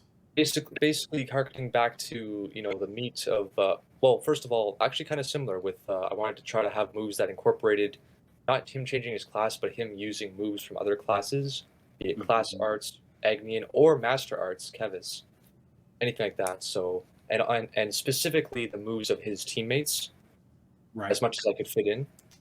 When you're saying teammates, are you saying his Agnian teammates or his Kevesi teammates? Sorry, I meant the core 6, drawing from as many as I could. Okay. All right. Well, let's get into this.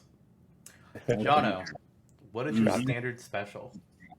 My standard special is ground beat. No, you have such a Ground look. beef? Yes. Ground beef. We got something meatier, boys! I found something a bit meatier. I love it. Oh my god, the amount of times we had to hear that. Noah slashes the veiled sword downward. Its ether pulsing forward in the form of a fast-moving blue beam. The initial strike down has a tiny bit of startup lag, during which time Noah bears super armor before he crashes it down. It's like a keep away move, so if you're keeping like somebody's far away, you hit them with the slap. It's very first of all, it's very ground beat. It's also very like Ike's Ragnall full charged. Chances are the beam would still hit them, even if like it's a melee. So you slash down, they block, the beam could still hit them. So it's kind of a two-parter move. It travels about as far as half of the battlefield and can be charged. So this only affects how far it travels and not how much damage it'll deal. Like Cloud's neutral special in a way. Yeah. Yeah. You could say that indeed. If Noah has charged up his Battle Arts gauge for his standard special, he will instead use Infinity Blade. Noah unsheaths Lucky 7 from the hilt of the Veiled Sword, swiping it downwards and releasing a beam of sharp yellow energy that travels about the length of Final Destination before dissipating. It causes opponents to flinch from how hard this attack has hit them before sending them flying. So, like Robin's Thoron. Those hit by Lucky 7 directly may be grounded for multiple seconds or have their shield broken. All right. Right on. For my standard special, Noah will use ground beat. Ground beef? Yes. Things are about to get a little bit meatier, boy. They sure damn are. Mine works borderline identical to yours. I didn't have a note about the super armor.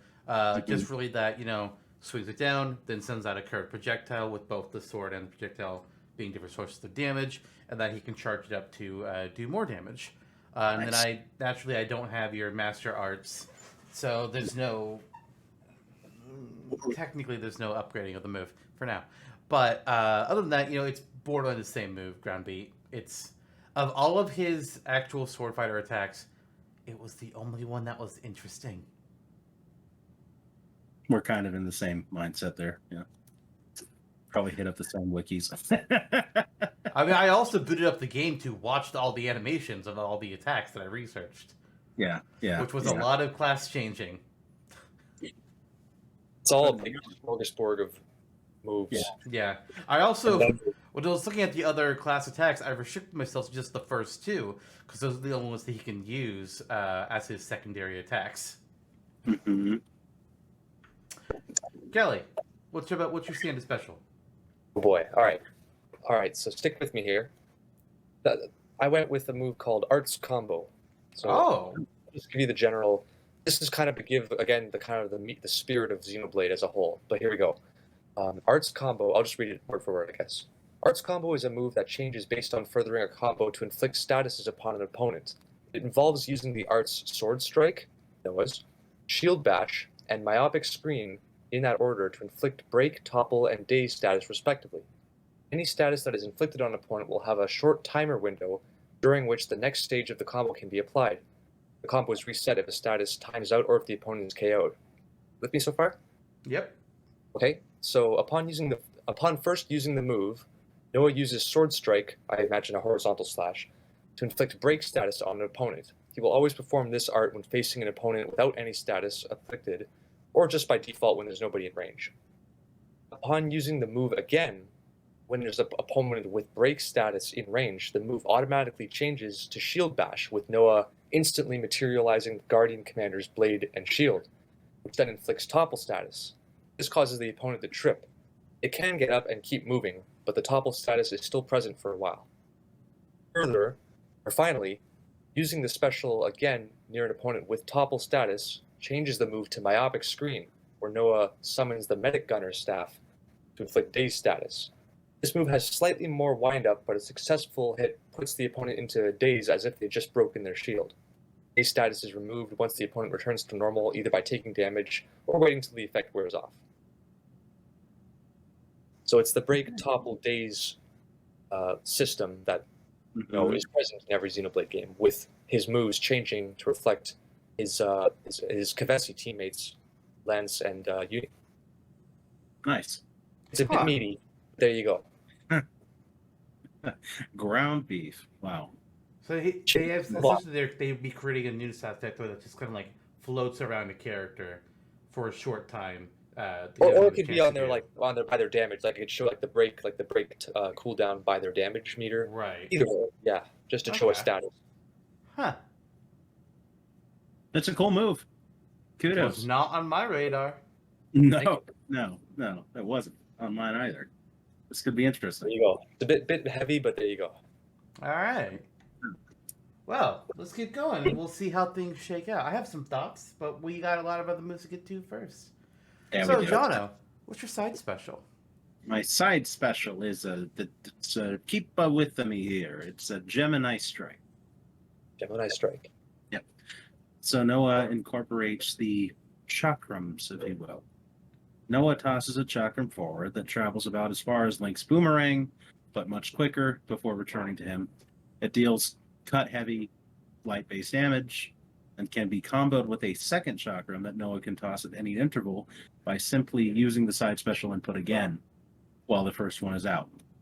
Having his Arts Gauge charged when he uses this ability I couldn't think of anything on any other arts to use, so I just had it, having him toss both at once, where they travel extra far and fast and hit harder. Interesting. Yeah, a good double projectile if you need one. Right. All right. So you pulled from Mio for your side special. I pulled from Tyon. Nice. This is Overfall. Noah is going to gather up a small group of Tyon's Mondo paper origami little birdies, whatever the hell you want to call them, and he's just going to send them flying forward in a straight line.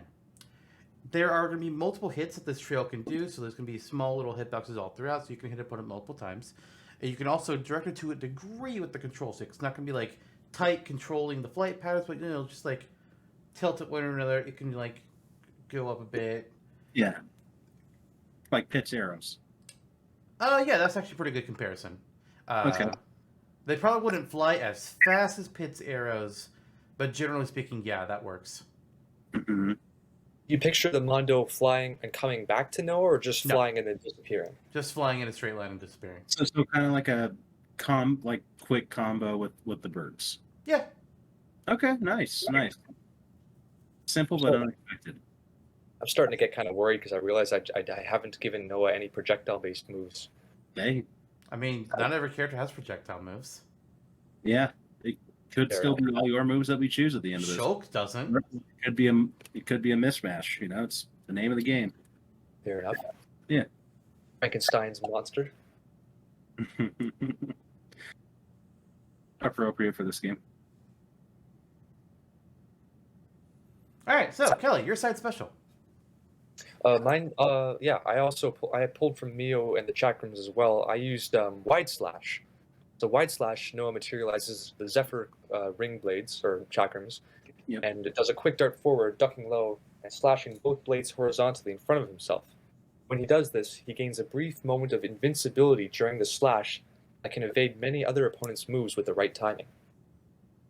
So if Cool. you're brave, you can try to beat out and counter other opponents, but with that slight moment of invincibility. Okay. Wide slash, that sort of thing. It's cool. I mean, it's like kind of a Fox Illusion, but with a little extra spice. Yeah, almost like that, except doesn't really travel far. He just kind of zips for just a tiny bit. But yeah, exactly same premise kind of. Nice. Okay. And keeping with the side B being usually the most spammable move in a person's kit. That is true. Back to me again then. Yep. What is your up special? We're going up, kids. My up special is Ether Cannon. Ooh. Yes. And it yeah. And here's how we do it. We're taking a page from okay, we'll just get into it. An omnidirectional arrow appears beside Noah as he wields an ether cannon, allowing him to blast a shot of ether energy outward in any direction that he chooses.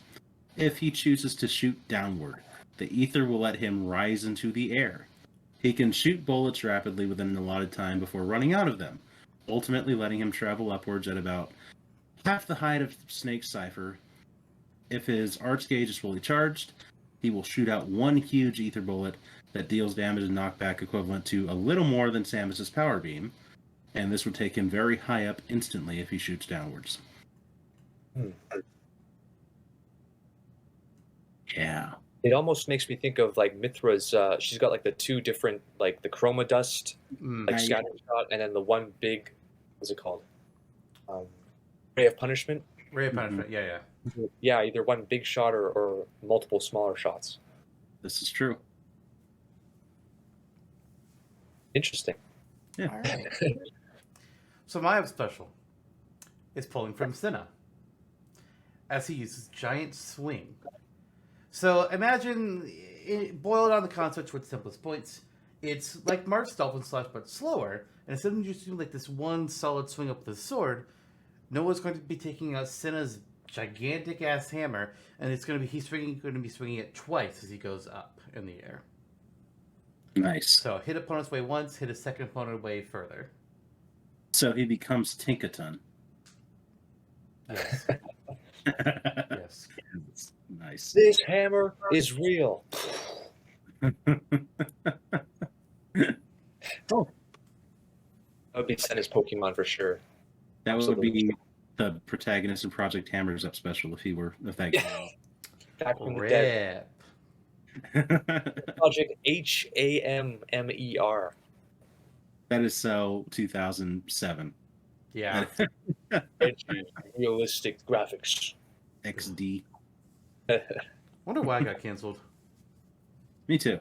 That's an interesting idea because when I think of Senna, I know she's able to like jump around with how strong she is with ease with the hammer. And I picture Noah like trying to do the same thing and being like, "Ugh, how does she do this?" But it doesn't really matter in the case of like anti-gravity or defying gravity with any of these moves anyway. So right. In some games, some characters, it's really hard to come up with an up special for because there's no like upwards mobility. That's always the hardest. Yeah. So like when I was looking through all the different attacks that I had that I was giving myself to choose from, I was just like, what the fuck works for an upwards attack? It's like, okay, I have a few of these kind of options. Like I've considered something from Kamaravi, but giant swing just fit the best. Yeah. Cool. And you, Kelly? Cool. Mine was so don't. This one is still a sword fighter move. It's aerial slash, and I know you're thinking this is basically Shulk's like air slash, and it kind of is, except that instead of going up and sideways, he rises up and then goes down, which basically just knocks the opponent basically the same way. Okay. But, and this is a big but. Oh. Remember the arts? Remember the arts combo I mentioned before? So if the opponent currently has the topple status inflicted, and you use aerial slash, Aerial slash. it basically is a launch smash combo. So on the second swing down, it acts as a smash as long as the topple art has been inflicted. Okay. So 1, 2, and then it's a guaranteed spike. Sweet. Okay. Mm-hmm. So you can either try to go for the daze, or you can try to go for the launch smash to kind of represent both paths. I gotta say, I really like that Xenoblade 3 incorporated both of the arts combos from Xenoblade 1 and 2. Yeah. And you just get to essentially choose which kind of combo you want to do. That's really cool. They did a great job of mashing the two combat systems together. They did. They definitely did. And if I know anything about how Kelly plays Smash, I know that this is a move he's going to be using a lot. Yeah, up B aerial burst attacks. Yeah. Basically, just get off. You make me so mad. Doria! Slash. Oh, yeah, literally. Combo stage strikes. Last minute of Evo, just topple and then spike. Mm-hmm. Watch Smash. Yeah. You're quite efficient with meteor smashes. So more similar to Shulk's, but with a bit more original flair there. Right. Neat. Oh yeah, it's my turn. It is down special. Go. Go. What are we doing? Down special. Yes. Variable turret. Oh, that's good. Yeah. Noah plants a shield blade into the ground, deploying a front-facing protective force field. It's about as tall as he is, while shooting a barrage of bullets from the blade's turrets. Each bullet is weak on its own, but the longer you charge, the further and quicker they fire. The force field will gradually deplete over time. If used while Noah's battle arts gauge is charged, he will start with a fully charged shield/turret, and the bullets. The shield lasts a little longer, and the bullets hit a little harder. That's a great idea.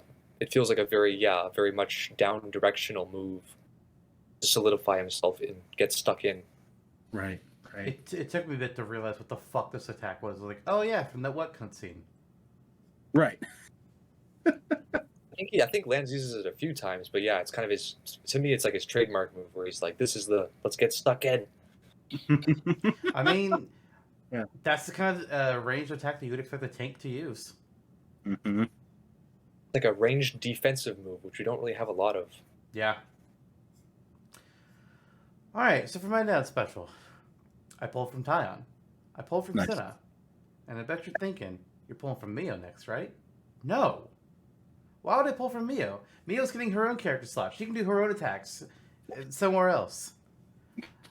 I had to pull from some random Agnian hero, and I didn't know who to choose. For a while, it's like I pulled out a list of the attacks, like, what the fuck can I do? That's boring, that's boring, that's boring, that's boring. That's just one of the attacks I've already done. That's boring, that's boring, that's boring. Well, I guess we're just left with Oriole. Or however the fuck to say the move that Fiona uses when she pulls out her banner and she gives herself a random buff. Because that's what we're doing. Noah's going to pull out Fiona's banner weapon, wave it around a bit, and give himself a random buff. These buffs are equivalent to Shulk's buffs that he gets from Monado Arts. Jump, speed, shield, buster, smash. But since it's a random one, where Shulk gets to choose, Noah could use this twice to get 2 different buffs, but he can't get the same buff twice. They do not stack that way. But he could get Buster and Smash. That'd be nice. Interesting. Okay. I kept strongly to my concept of, all right, we have our sword fighter attacks, and the rest of his, besides ground beater, are more like your normals and smashes, whereas his 3 other moves that he has are one from a different Agnian class. Right. Yeah. I had a similar idea initially with mine was just using a staff and like generally speaking. Okay, so Kelly. Oh, for down special, I was kind of struggling for one. I don't love this idea, but the one I came up with was Dark Banner from Tyon. Basically, Noah, he changes his blade to be Tyon's arm thing, and just swirls like a circle of Mondo around himself. In Xenoblade 3, this is technically a frontward AoE, but I changed it to be an AoE around the user, and it puts people to sleep. Although in hindsight, that seems kind of broken, just to be able to kind of pull it out whenever and put anybody to sleep. But I thought I needed some sort of egg or something. Yeah. So I don't love the idea, but it's what I got for to represent. I tried to represent Tyon. I considered that one for Tyon as well, but I wasn't sure how to make it work and translate it good enough. But On a side note, I realized I didn't feature anything from Senna, but I figured her giant swing could be like maybe Noah's side smash, for instance. Oh, sure. Or some sort of thing where he hits with her hammer just to kind of have something, just to represent all 6 of them. Mm-hmm. Yeah, that was my mindset. That's fair. I think Overfall, for instance, works better as a move to represent the tactician class anyway. Mm-hmm. It's a shame that the best tactician class attack is actually from Tyon's Ouroboros form, and that's where the giant Mondo dominoes fall. Oh yeah. It's a shame that that's the best attack, but technically that's an Ouroboros attack, so it's like, can't do that. No. Okay, final All smash. Right, final smashes. Jonno, what you got? This may shock you. For my final smash. He uses a gun. Close. Heavy Metal Jaguar. For my final smash is called Mwamba Interlink.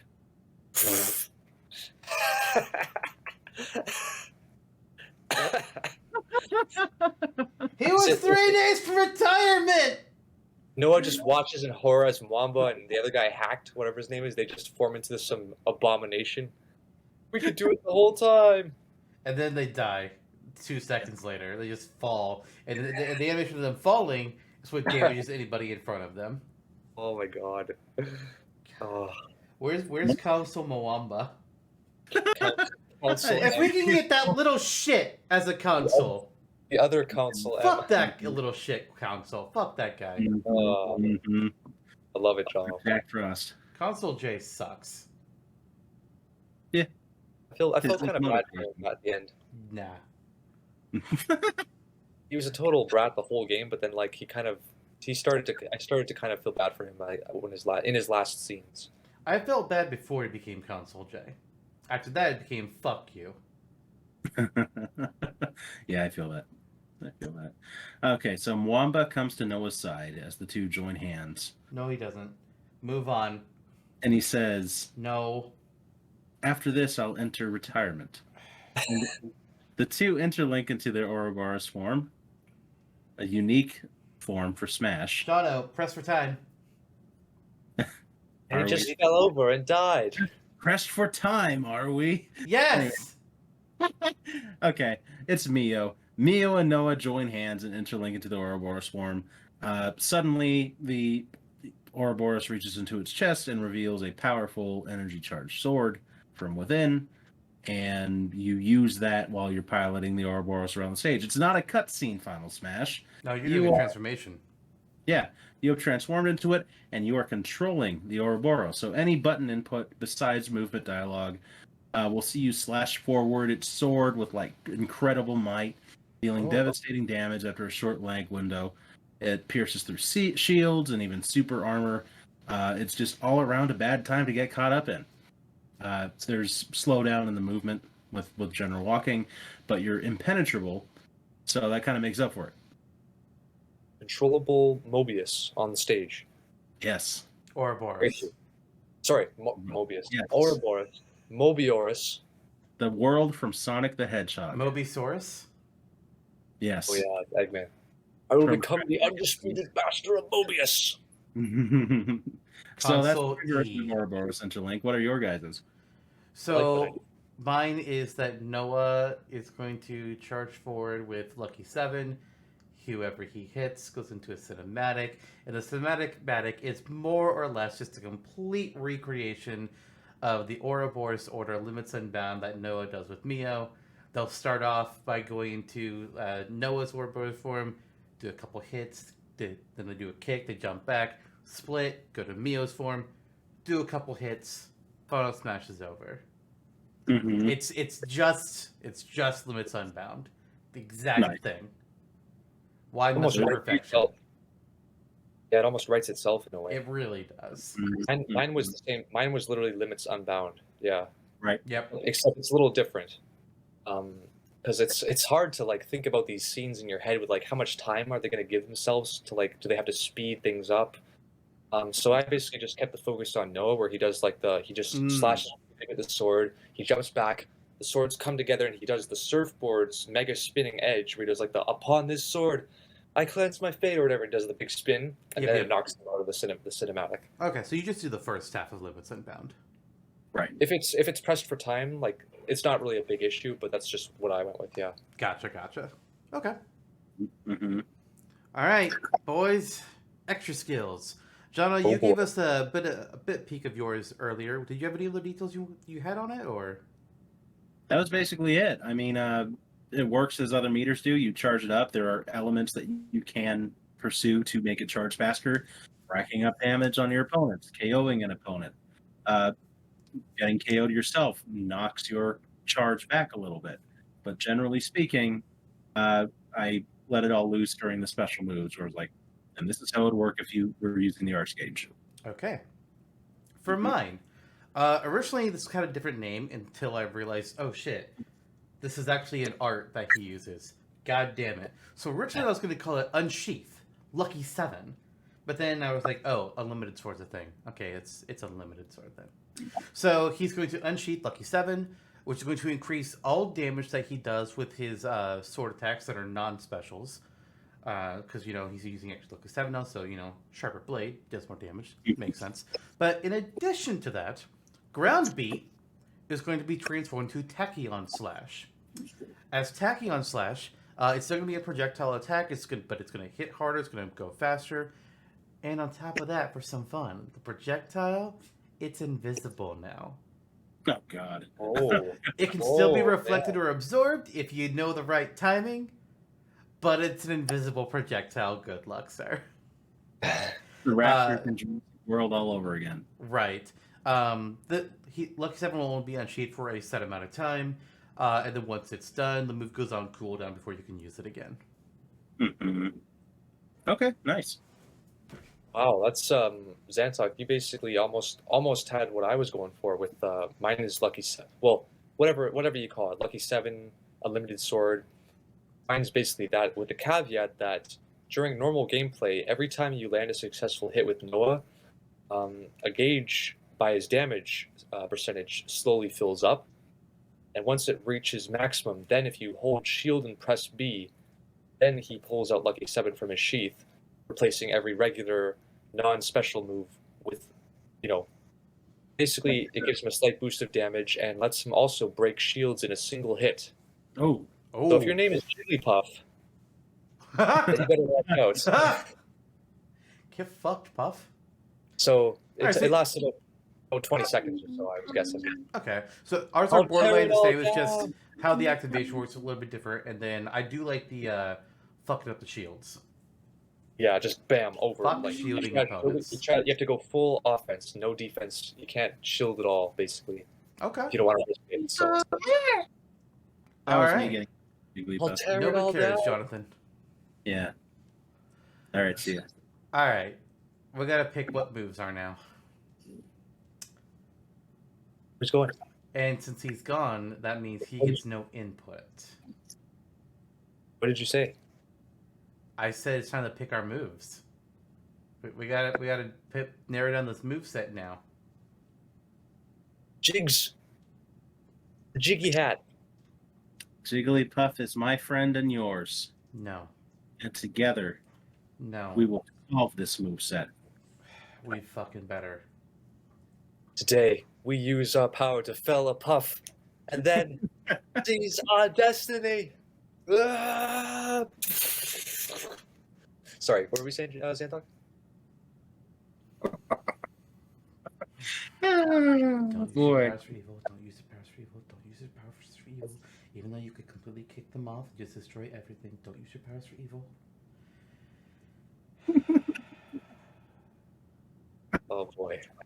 Alright, so let's get this move set figured out. Yes. Okay. Initial thoughts. I do have some. I think Final Smash is Limits Unbound. Yeah, obviously, no shit. Obviously. Extra skill, I think, is Unlimited Sword. Easy. And I don't think I'll the only question with Unlimited Sword, I know you're on a thing, but just to tap in there, cooldown variant or meter variant? Oh yeah. I kind of feel the meter variant, at least with the addition of the sword that you can use in standards and whatever.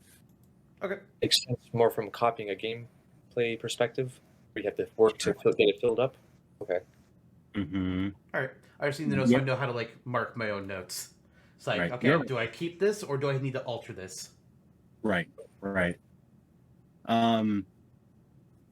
Limits on down. I'll also sub note. I think Zantok, if you don't think there's going to be an issue with the timing of the full move, I think you just use the full move.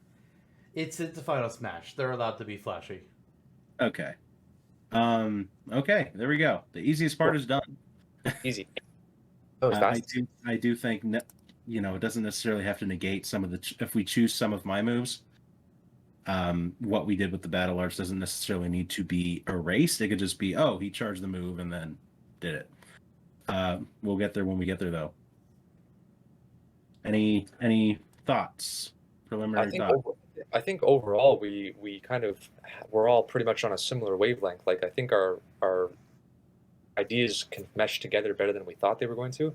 I agree with that. They will. They'll just make me cry on the inside.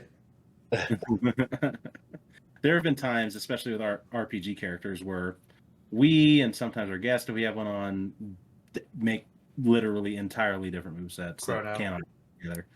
Yeah, that was one. And we kind of have to figure out a way to incorporate some representation for each person. It becomes a mess, but I don't think we'll have that problem here. We'll just have to kind of see. Now, where do we start? If you want, we could also consider the idea of my idea of having like one move that represents each person from the main 6. If we want to just try to have that, like just for variety's sake, then kind of work with that. Like I like the variable turret, for instance, to have a move of Lances, for instance. I just realized that in my arts combo move, the topple move is technically the Xeon. Yeah, like the Guardian. I thought that was odd how it was. Oh Xeon, yeah, sorry. But you had Noah and Uni in there, but not Lance. Whatever his topple bash thing is, but yeah. Mm-hmm. I mean, does Lance have a he's got a topple, right? Because it's break topple days for him, Lance and Uni. I don't know. I'm gonna look. I only look at the Acnean classes. Oh. Because he can't do Kevesi classes on the second half of his moves. So I only looked at Acnean. Let's see. For his class, he has Bull Rush for his topple. Okay, that's the one. That's all he has. Yeah, it's literally a shield bash.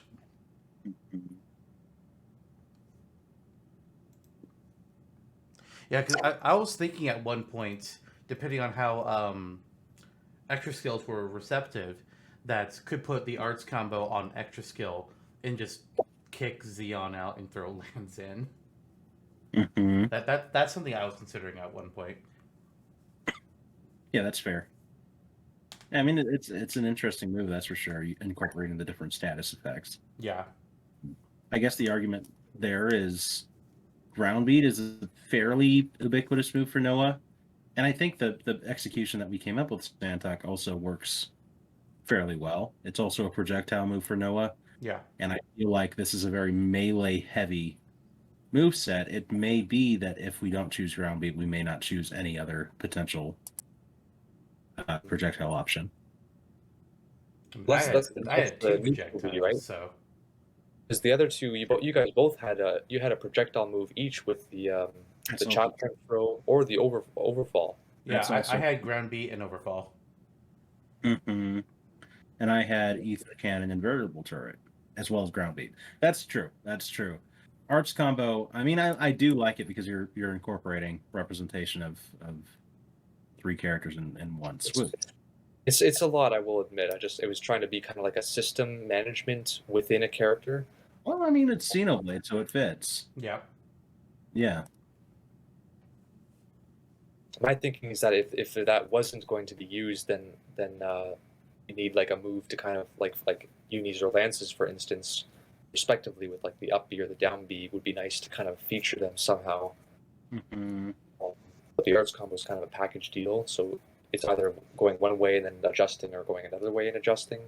Plus, there's nothing saying we can't cheat and move, like, say, for instance, you want, if you don't use variable turret as the down B, for instance, then you can, like, take overfall and put that on the down B. Like, you can mix and match or move things around. So, something to mention here, and this is something that we brought up when we had Flamezone on making a moveset for Lindis, because he had some ideas to incorporate Hector and Elliewood into Lynn's moveset. And something we mentioned then, just like, because he was kind of approaching it from, like, well, Lynn is getting in, but Hector and Elliewood aren't. There's looking at this as like, oh yeah, Noah representing everybody, but he doesn't necessarily have to represent everybody, because there can be other characters from Xenoblade 3 that get in. Like, that's true. It's more so the system of the class, or the borrowing other moves from different classes, basically. Right. Plus, there's totally hackeneyed things in Smash already, like, oh, Paula taught Ness her PSI powers. Yeah. Mm-hmm. Yeah. That's true. So, yeah, that is fair. It's like, we could theoretically someday have all 6 of them having movesets on the wiki. Who's going to stop us? Nobody. You don't have to strictly follow that guideline. It was just an idea. Yeah, it's a fair idea. Variable turret's an interesting one.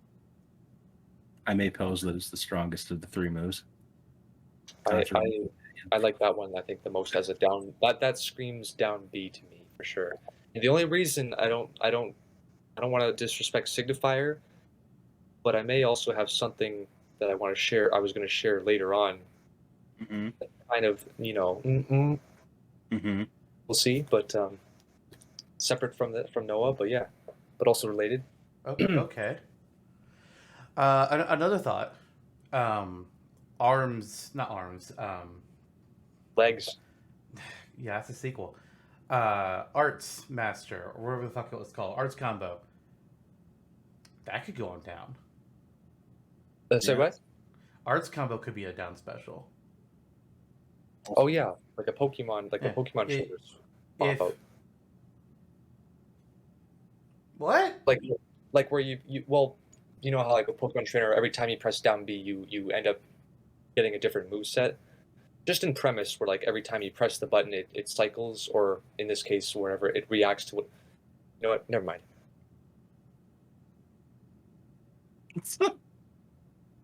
What? I don't. I'm just trying to think, like, when you mentioned Pokemon, I'm just like, wait, are we now saying that he's going to completely change weapon for all of his attacks, and he's getting a different moveset? No. It's like, oh god. Just that it's like it's the concept of having multiple things mapped to a single move.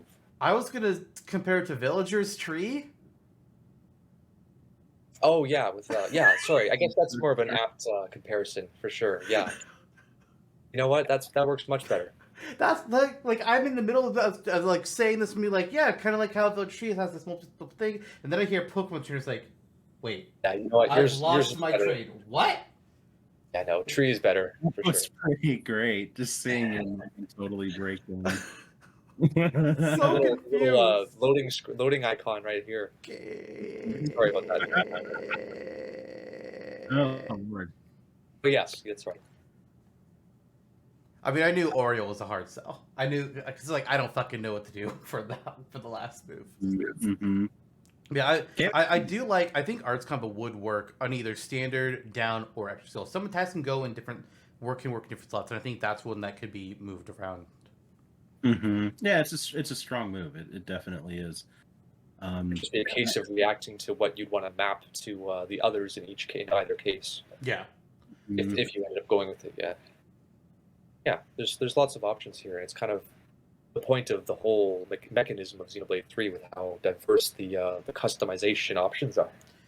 Sometimes too diverse. Why, we don't need the gyms. Gyms can fuck off. Fuck off. The gyms are too much. They're an extra thing that didn't need to be there. I was upset when they were in Future Redeemed. It's like, no! God damn it! If you think the gems some games add too many customization options. It just becomes a mess of things to have to keep track of, especially when they all pull from the same resources. It's like, fuck sake. Okay. I personally found the gems to be great with how they automatically, when you upgraded them, you didn't have to swap them out like in one. I like one's gem system, but that is definitely way beyond what I thought three's finickiness was. One has gems. Oh baby, you better believe it. If you thought the gem system, if you think the gem system in 3 is convoluted, just wait until. I also didn't like how in 2 every individual attack on every individual blade type for each character could be upgraded. It's like, okay, I have so much limited on my points. Oh my gosh, How the fuck am I supposed to spin these? It's a pain in the ass. Too much customization options. Right. Too many cooks situation. Yes. Then Wamba came in and hugged everyone. Mwambo is dead. Yeah, it made the hug a little awkward. Until he wasn't. Until the ending where everybody got revived and it was yay happy fun times. Oh, look, a goose. And the goose is Womp. It's a metaphor, you see. Yes. Right. Truly. So, in terms of why don't we start small with like what we know what we think looks good, and then work our way up. Standard special is ground beat. Standard special is ground beat. Sure. Yeah. That does like Noah's de facto neutral special. So we got standard as ground beat. We got extra skill unlimited sword. We got final smash limits unbound. We have down special arts combo. So it's side special and up special. I think. Sorry.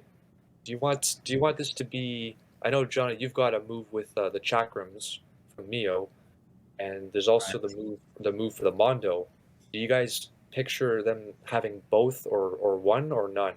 I don't think more. I think only one move per class. I mean, like in terms of the whole moveset, do you want him to know how to feature a move that involves the Mondo and a move that features the chakram? Oh, I don't care about that. I think what Zantok may be getting to, and you can correct me if I'm wrong, because he has big plans for Mio in the future on the Smashtopia wiki, he may be vouching for Overfall as the side. True. Or maybe the variable turret. In terms of the side B, I think I liked the like the in like picturing it in my head, I like the Mondo incorporation just because of how flashy and intuitive it feels as a projectile move. Because then if you decided to go with that, then that would free up a chakram move for if you decided to use a chakram projectile from you in the future, for instance. Sure.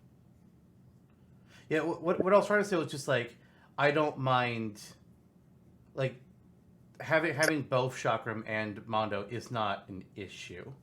Okay, yeah. But I would say, kind of like to what Jonno was saying, but I don't want to harp on it, is I would rather avoid a Mio attack because Mio can have her own attacks. Okay. So we're going to do a Mio attack. Do what? It's just I was joking. I said we're going to do a Mio attack. It's because in this case, both of the side B moves that we proposed, Jonno and I, were both involving Mio moves. And then the only other one for side B was involved Mondo, and I didn't like. And my Mondo idea is basically whatever. Oh, okay. It seems like the direction we're going is that the side B feels more like the Mondo move. That overrides the chakram side B. That is. Yeah, okay, that's what you were saying. Okay, I wasn't sure. Yeah, sorry, I should have clarified. I like the dynamic of Zantok's Overfall for the side B because it's more. It has brevity to it, so it's like an easier. It has different dynamics compared to ground beat. Essentially, it's a lighter move. Yeah, so, it's a slower projectile, hits multiple times compared to a hit once, and it has slight angle, very slight. Yeah, and that's fair. And there's not many characters that are going to be using origami birds for a side special. Paper planes, man. It's Tyon. When we get to him, does that leave the up special then? Okay. Hammer, cannon, slash. If you guys are sick of air slashes, I'm fine with defaulting. I do think the battle's ultimately between mine and Zantok's. And it's no credit to you, Kelly, because you did make aerial slash unique in how it's executed. So there is that. I think it just comes down to the idea. It's a sword move, and we have a character that can use other items. So maybe we should. It was kind of tied to the whole like system I had. So if that's off the table, then I think aerial slash is also off the table because of this. The launch and spike or smash thing is so tied to the arts combo move. So if that's off, then the other one's also off, which is okay. Arts I combo couldn't remember what ether cannon was, so I just looked it up. It's like, oh, it's a uni attack. Okay. Giant medic I was staff imagining like the cracker launcher item from Brawl. No, just picks up the crack launcher, gets infinite shots out of it. Mhm. I think ether cannon to me makes more sense than giant swing as a. I like an omnidirectional recovery move as well. I can get behind that. Instead of shoot downward to recover. Yeah, it's just such an interesting move. Do you picture it being any direction you shoot, Noah has a bit of knockback in the opposite direction, or just when he's aiming downward? I think it'd have to be if it was to be used, which makes it very dangerous to use. Yeah, and so much more like a natural for Smash because so many moves have that little bit of danger you have to consider in your strategy. Exactly. Risk reward. Cool.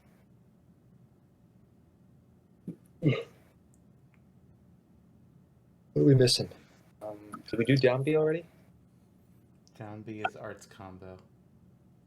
Oh, we are doing arts combo? I thought we were. Oh, okay. Yeah, I thought we were the turret. Never mind. No, not this time. So just having the break topple days cycle sounds like a and good the idea. topple is lands and not Xeon.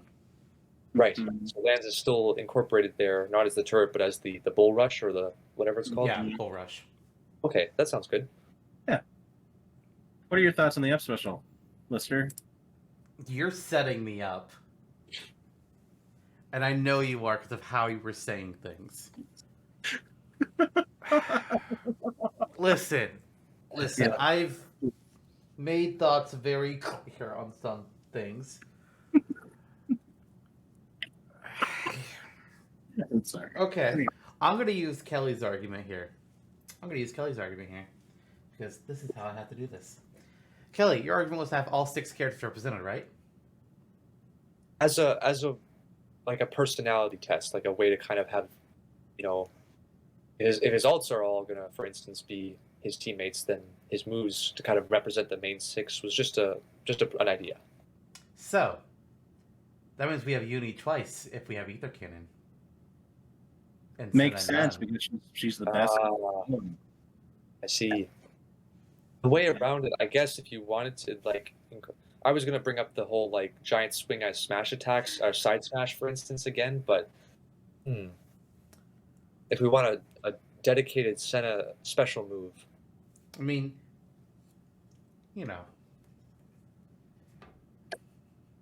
we could have break or in the arts combo we could have the first one. This is kind of a weird play, but we could have the break art be Senna's break art. I forget which one it is, but she has a break art. So if you wanted to take off Sword Strike and replace it with Senna's, I know it's kind of makes more sense to be Noah, Lance, Uni in that cycle. But if you really wanted to have Senna's break art be the first move, but that's like it's weird because like you'd think that break would be the quickest like break attack, and then like topple is a bit slower, and then daze is like has the most wind up, and they get progressively slower. she does not have a break attack. Really? She has launch and blowdown in days. Oh, I thought for sure she had some sort of break art, but I guess I'm wrong. Never mind. It would make sense for the weapon, but apparently not. Because I know she's like really good at setting up. Like she has a really high activation rate with her ogre class, for breaks and topples and stuff. But sorry, I am not thinking of her. I mean, if we're looking at things from a, I don't know if that's the right word, but like a pattern standpoint, it would be weird to have art combo be Noah, Senna, can't think of who would the other one. It'd be a mix of one side, and the special moves being mixed when it can be half and half completely. It's the Kevesi triad or nothing, right? Yeah, that's more or less what I'm kind of saying. Not that it needs to be, but it feels weird to have it be not the triad and it's one of the Agnians in the middle. It's like the early game original trio that's like yeah. So the Senna problem. Right. Always had a problem with her. Senna did nothing wrong. She just wanted to have high self-esteem. Don't we all? Yeah, don't we all? God. So you could either go with the Ether Cannon as it is and have Senna's hammer be relegated to something like the smash attacks, like I mentioned before, or if you're cool with it, you could try the giant swing as a recovery move and have that be the dedicated Senna move. Indeed, you can. Can you describe it again? Like how is the recovery with giant swing work? Does he just jump up and swing?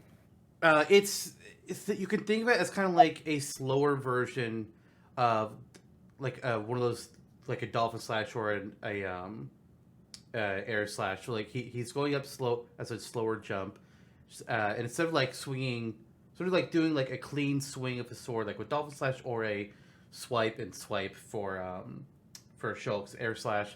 Instead, it's as he's going up, swing. Okay. So 2 hits as he's going up. It's inherently more interesting than a sword because it is a hammer, so it would operate differently than the characters you mentioned. You said, sorry to interrupt you, Jonno. Didn't you say that Senna has a launch attack? Yeah. Is that the one that does like the bouncy, the dual-sided kind of springy thing? That might be it. The wiki does not give descriptions of what the attacks look like, so I'm not sure. I just know it's the one called pressure drop. That's all Pressure I know drop, for sure. that's it. Because I'm just thinking off the top of my head here, but maybe that could be the part one of the 2-part move where like he does the pressure drop to kind of bounce himself and the opponent who's right next to him up into the air, and then it morphs into the hammer and swings it.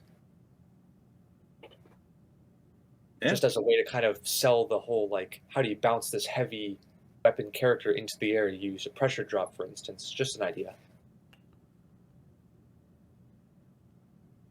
It's a day-to-day of special.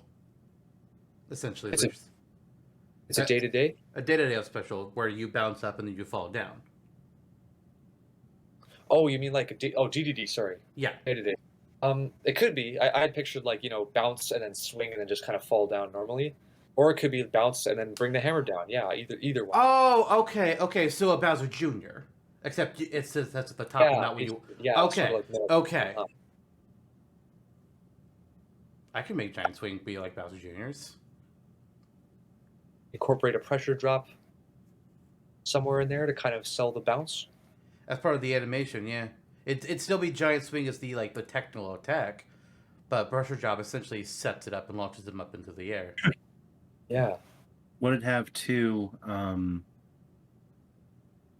swings or just the one swing then?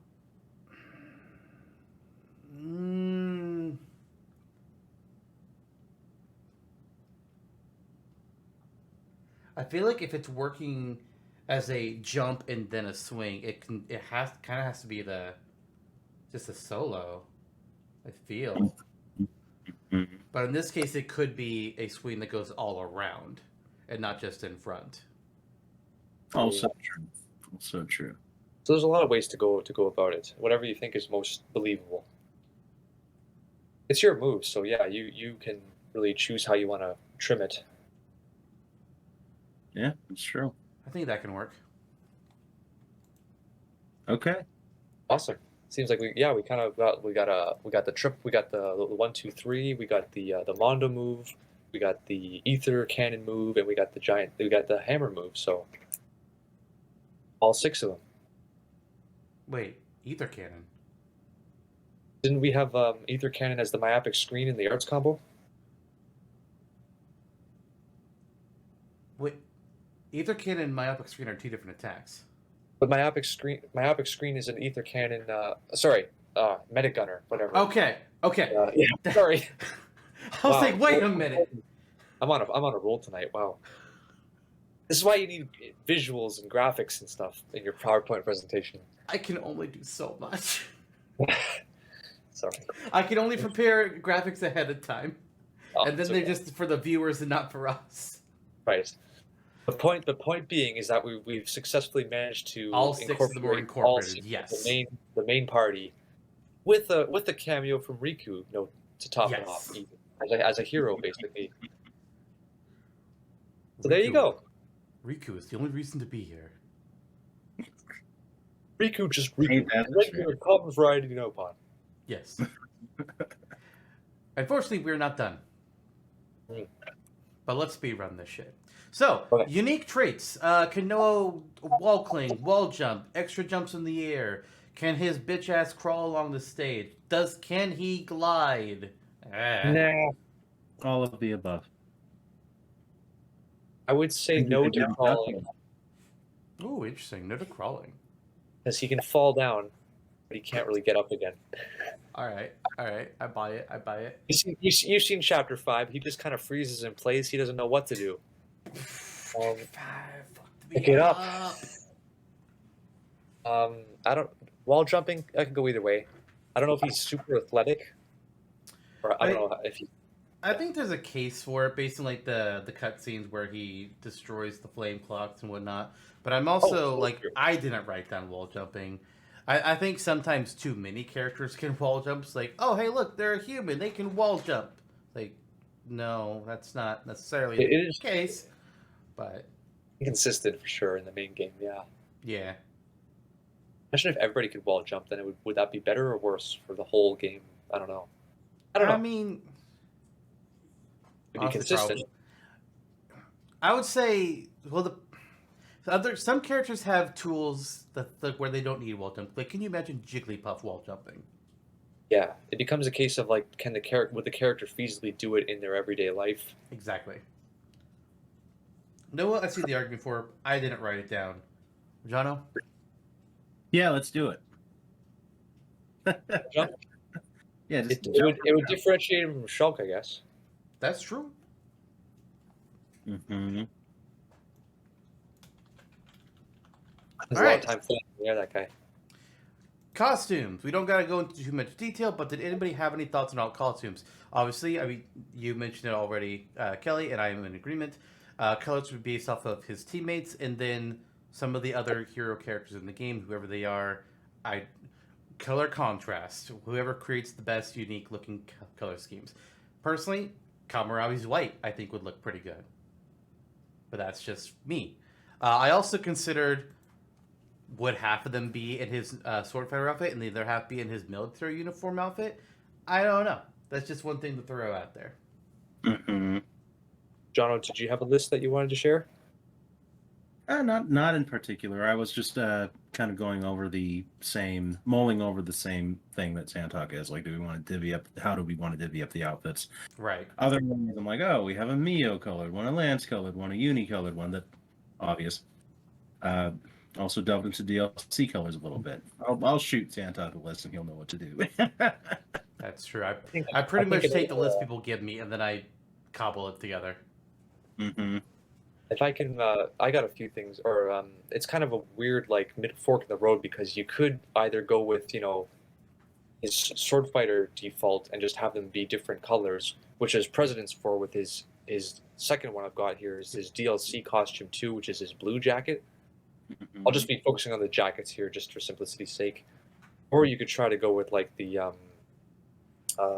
specific class, like, shirts and stuff, but for simplicity's sake, I'll just stick with the jacket for now. So I think recolors with the jacket based off of the different characters is the best way to go. It feels like, yeah. So it'd be, what I've got written down is just, default red, DLC costume 2 blue, Zephyr white, although it could be Kamarabi's, what's the class? Seraph? Seraph, that sounds right, yeah. Right. Metagunner black and green, Tactician orange and white, Heavy Guard navy blue with a bit of gray. You'd have to figure out how to differentiate them too. The Ogre class, yellow and blue. And then his last one could be his unique Kevesi uniform, black, all black, if you want something specific. Like, yeah, that's what I got. the outfit that he wore when he was a little kid. Yes. T-shirt, shorts, they're Yeah. comfy and easy to wear. I mean, that's true. They are. Also, Youngsters. yeah, that's true. Do we want a half naked Noah? No. Youngster, no. Oh my god. I don't like the naked alts. They're weird. It's like, no, Makes thanks. sense- I'm they make good. sense from a gameplay perspective. You can do a little beach episode. Oh my god. Only if we get naked Fire Emblem Wario. does. Yes. I mean, he can get Shulk's uniform even. Just give him Shulk again. Noah, but with Shulk armor. Noah, but with Shulk's here, copy pasted on him like people thought the Shulk CSS leak was. It's just God. Little Mac with Shulk's hair. It's like, you're a dumbass. Now we're getting meta. Days. Yep. All right, so as always, that'll be determined kind of off screen as we finalize the details on alternate costumes. But one last detail to go over is home stage. Now, we don't necessarily have to we don't ever come up with like the full details of the home stage here. It's just what would it be and maybe general concepts.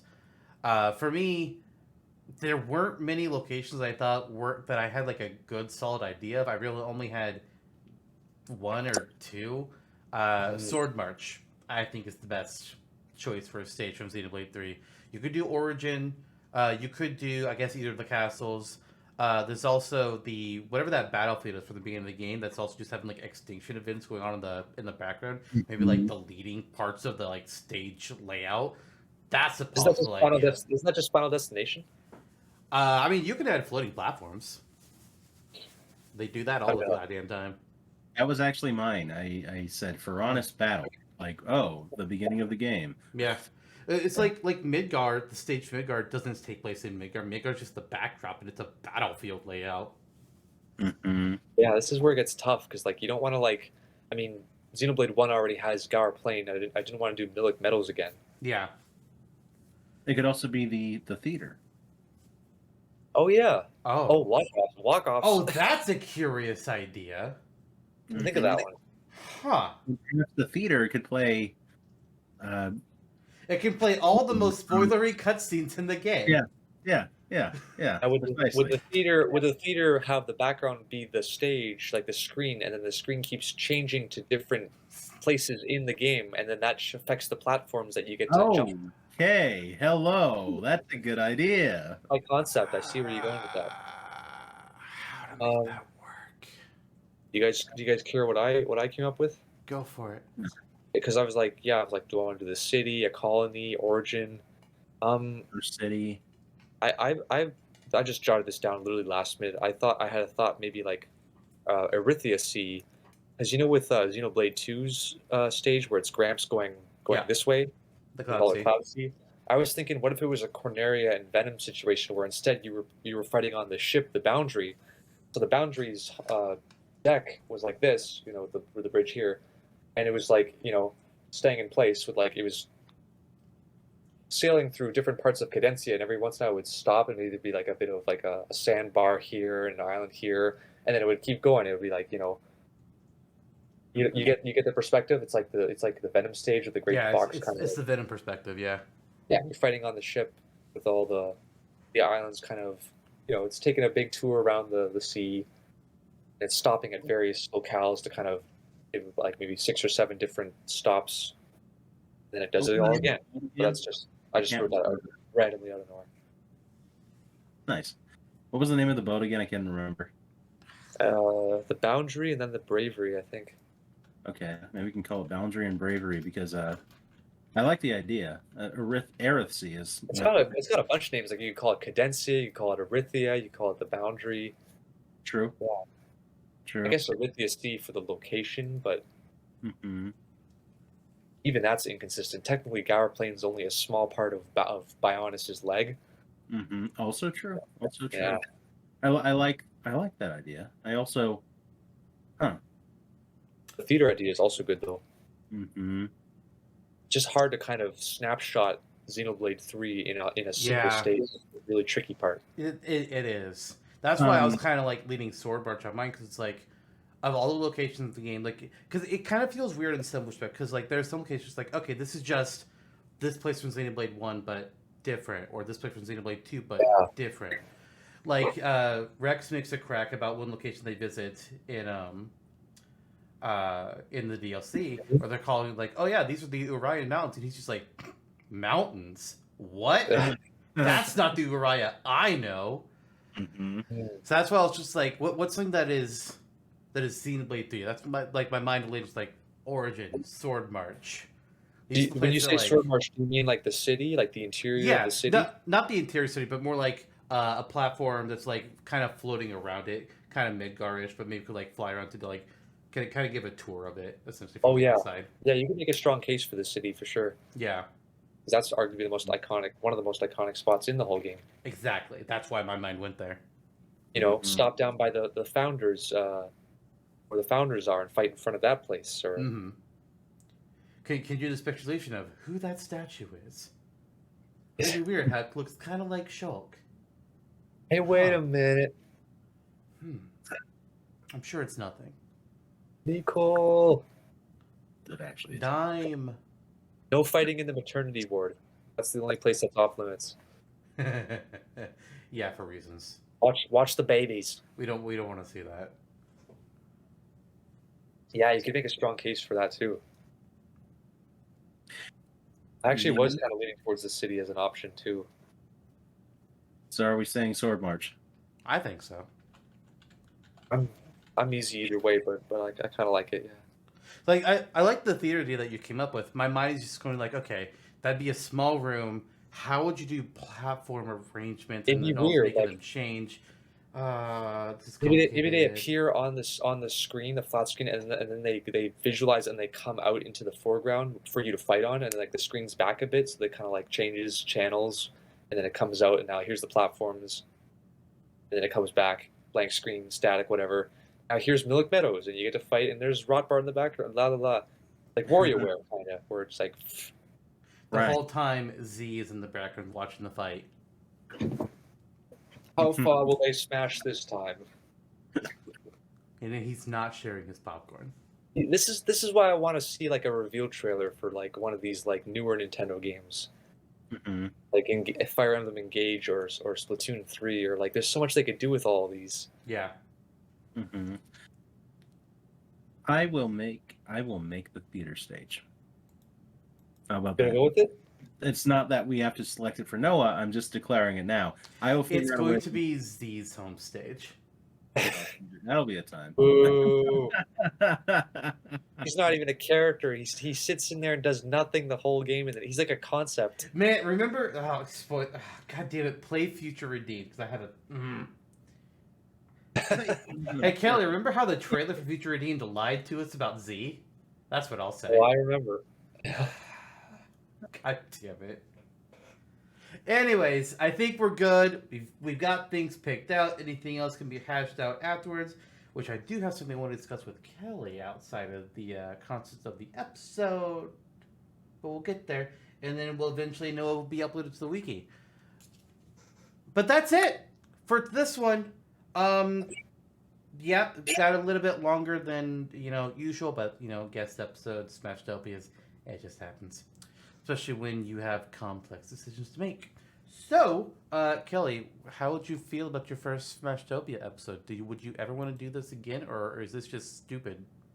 Man, I always am down to talk about Smash with like-minded Smash enthusiasts, appreciators. So yeah, absolutely, I would be down to do it again. All right. Well then, in that case, next time, Smash or Dash. Always how this happens. We teased this episode earlier in the season, but it had to be kicked out because there were technical difficulties. So now, for real, the next Smash or Dash, hopefully, pirates, ninjas. Who's going to come out on top? I don't know. We'll just see. Yep. Wamba will make his special appearance once again.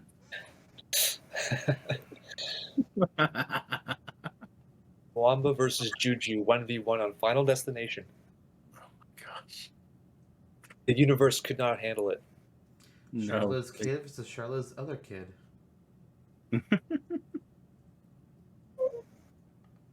Thanks, Kelly. Thank you so much, guys. Cheerio.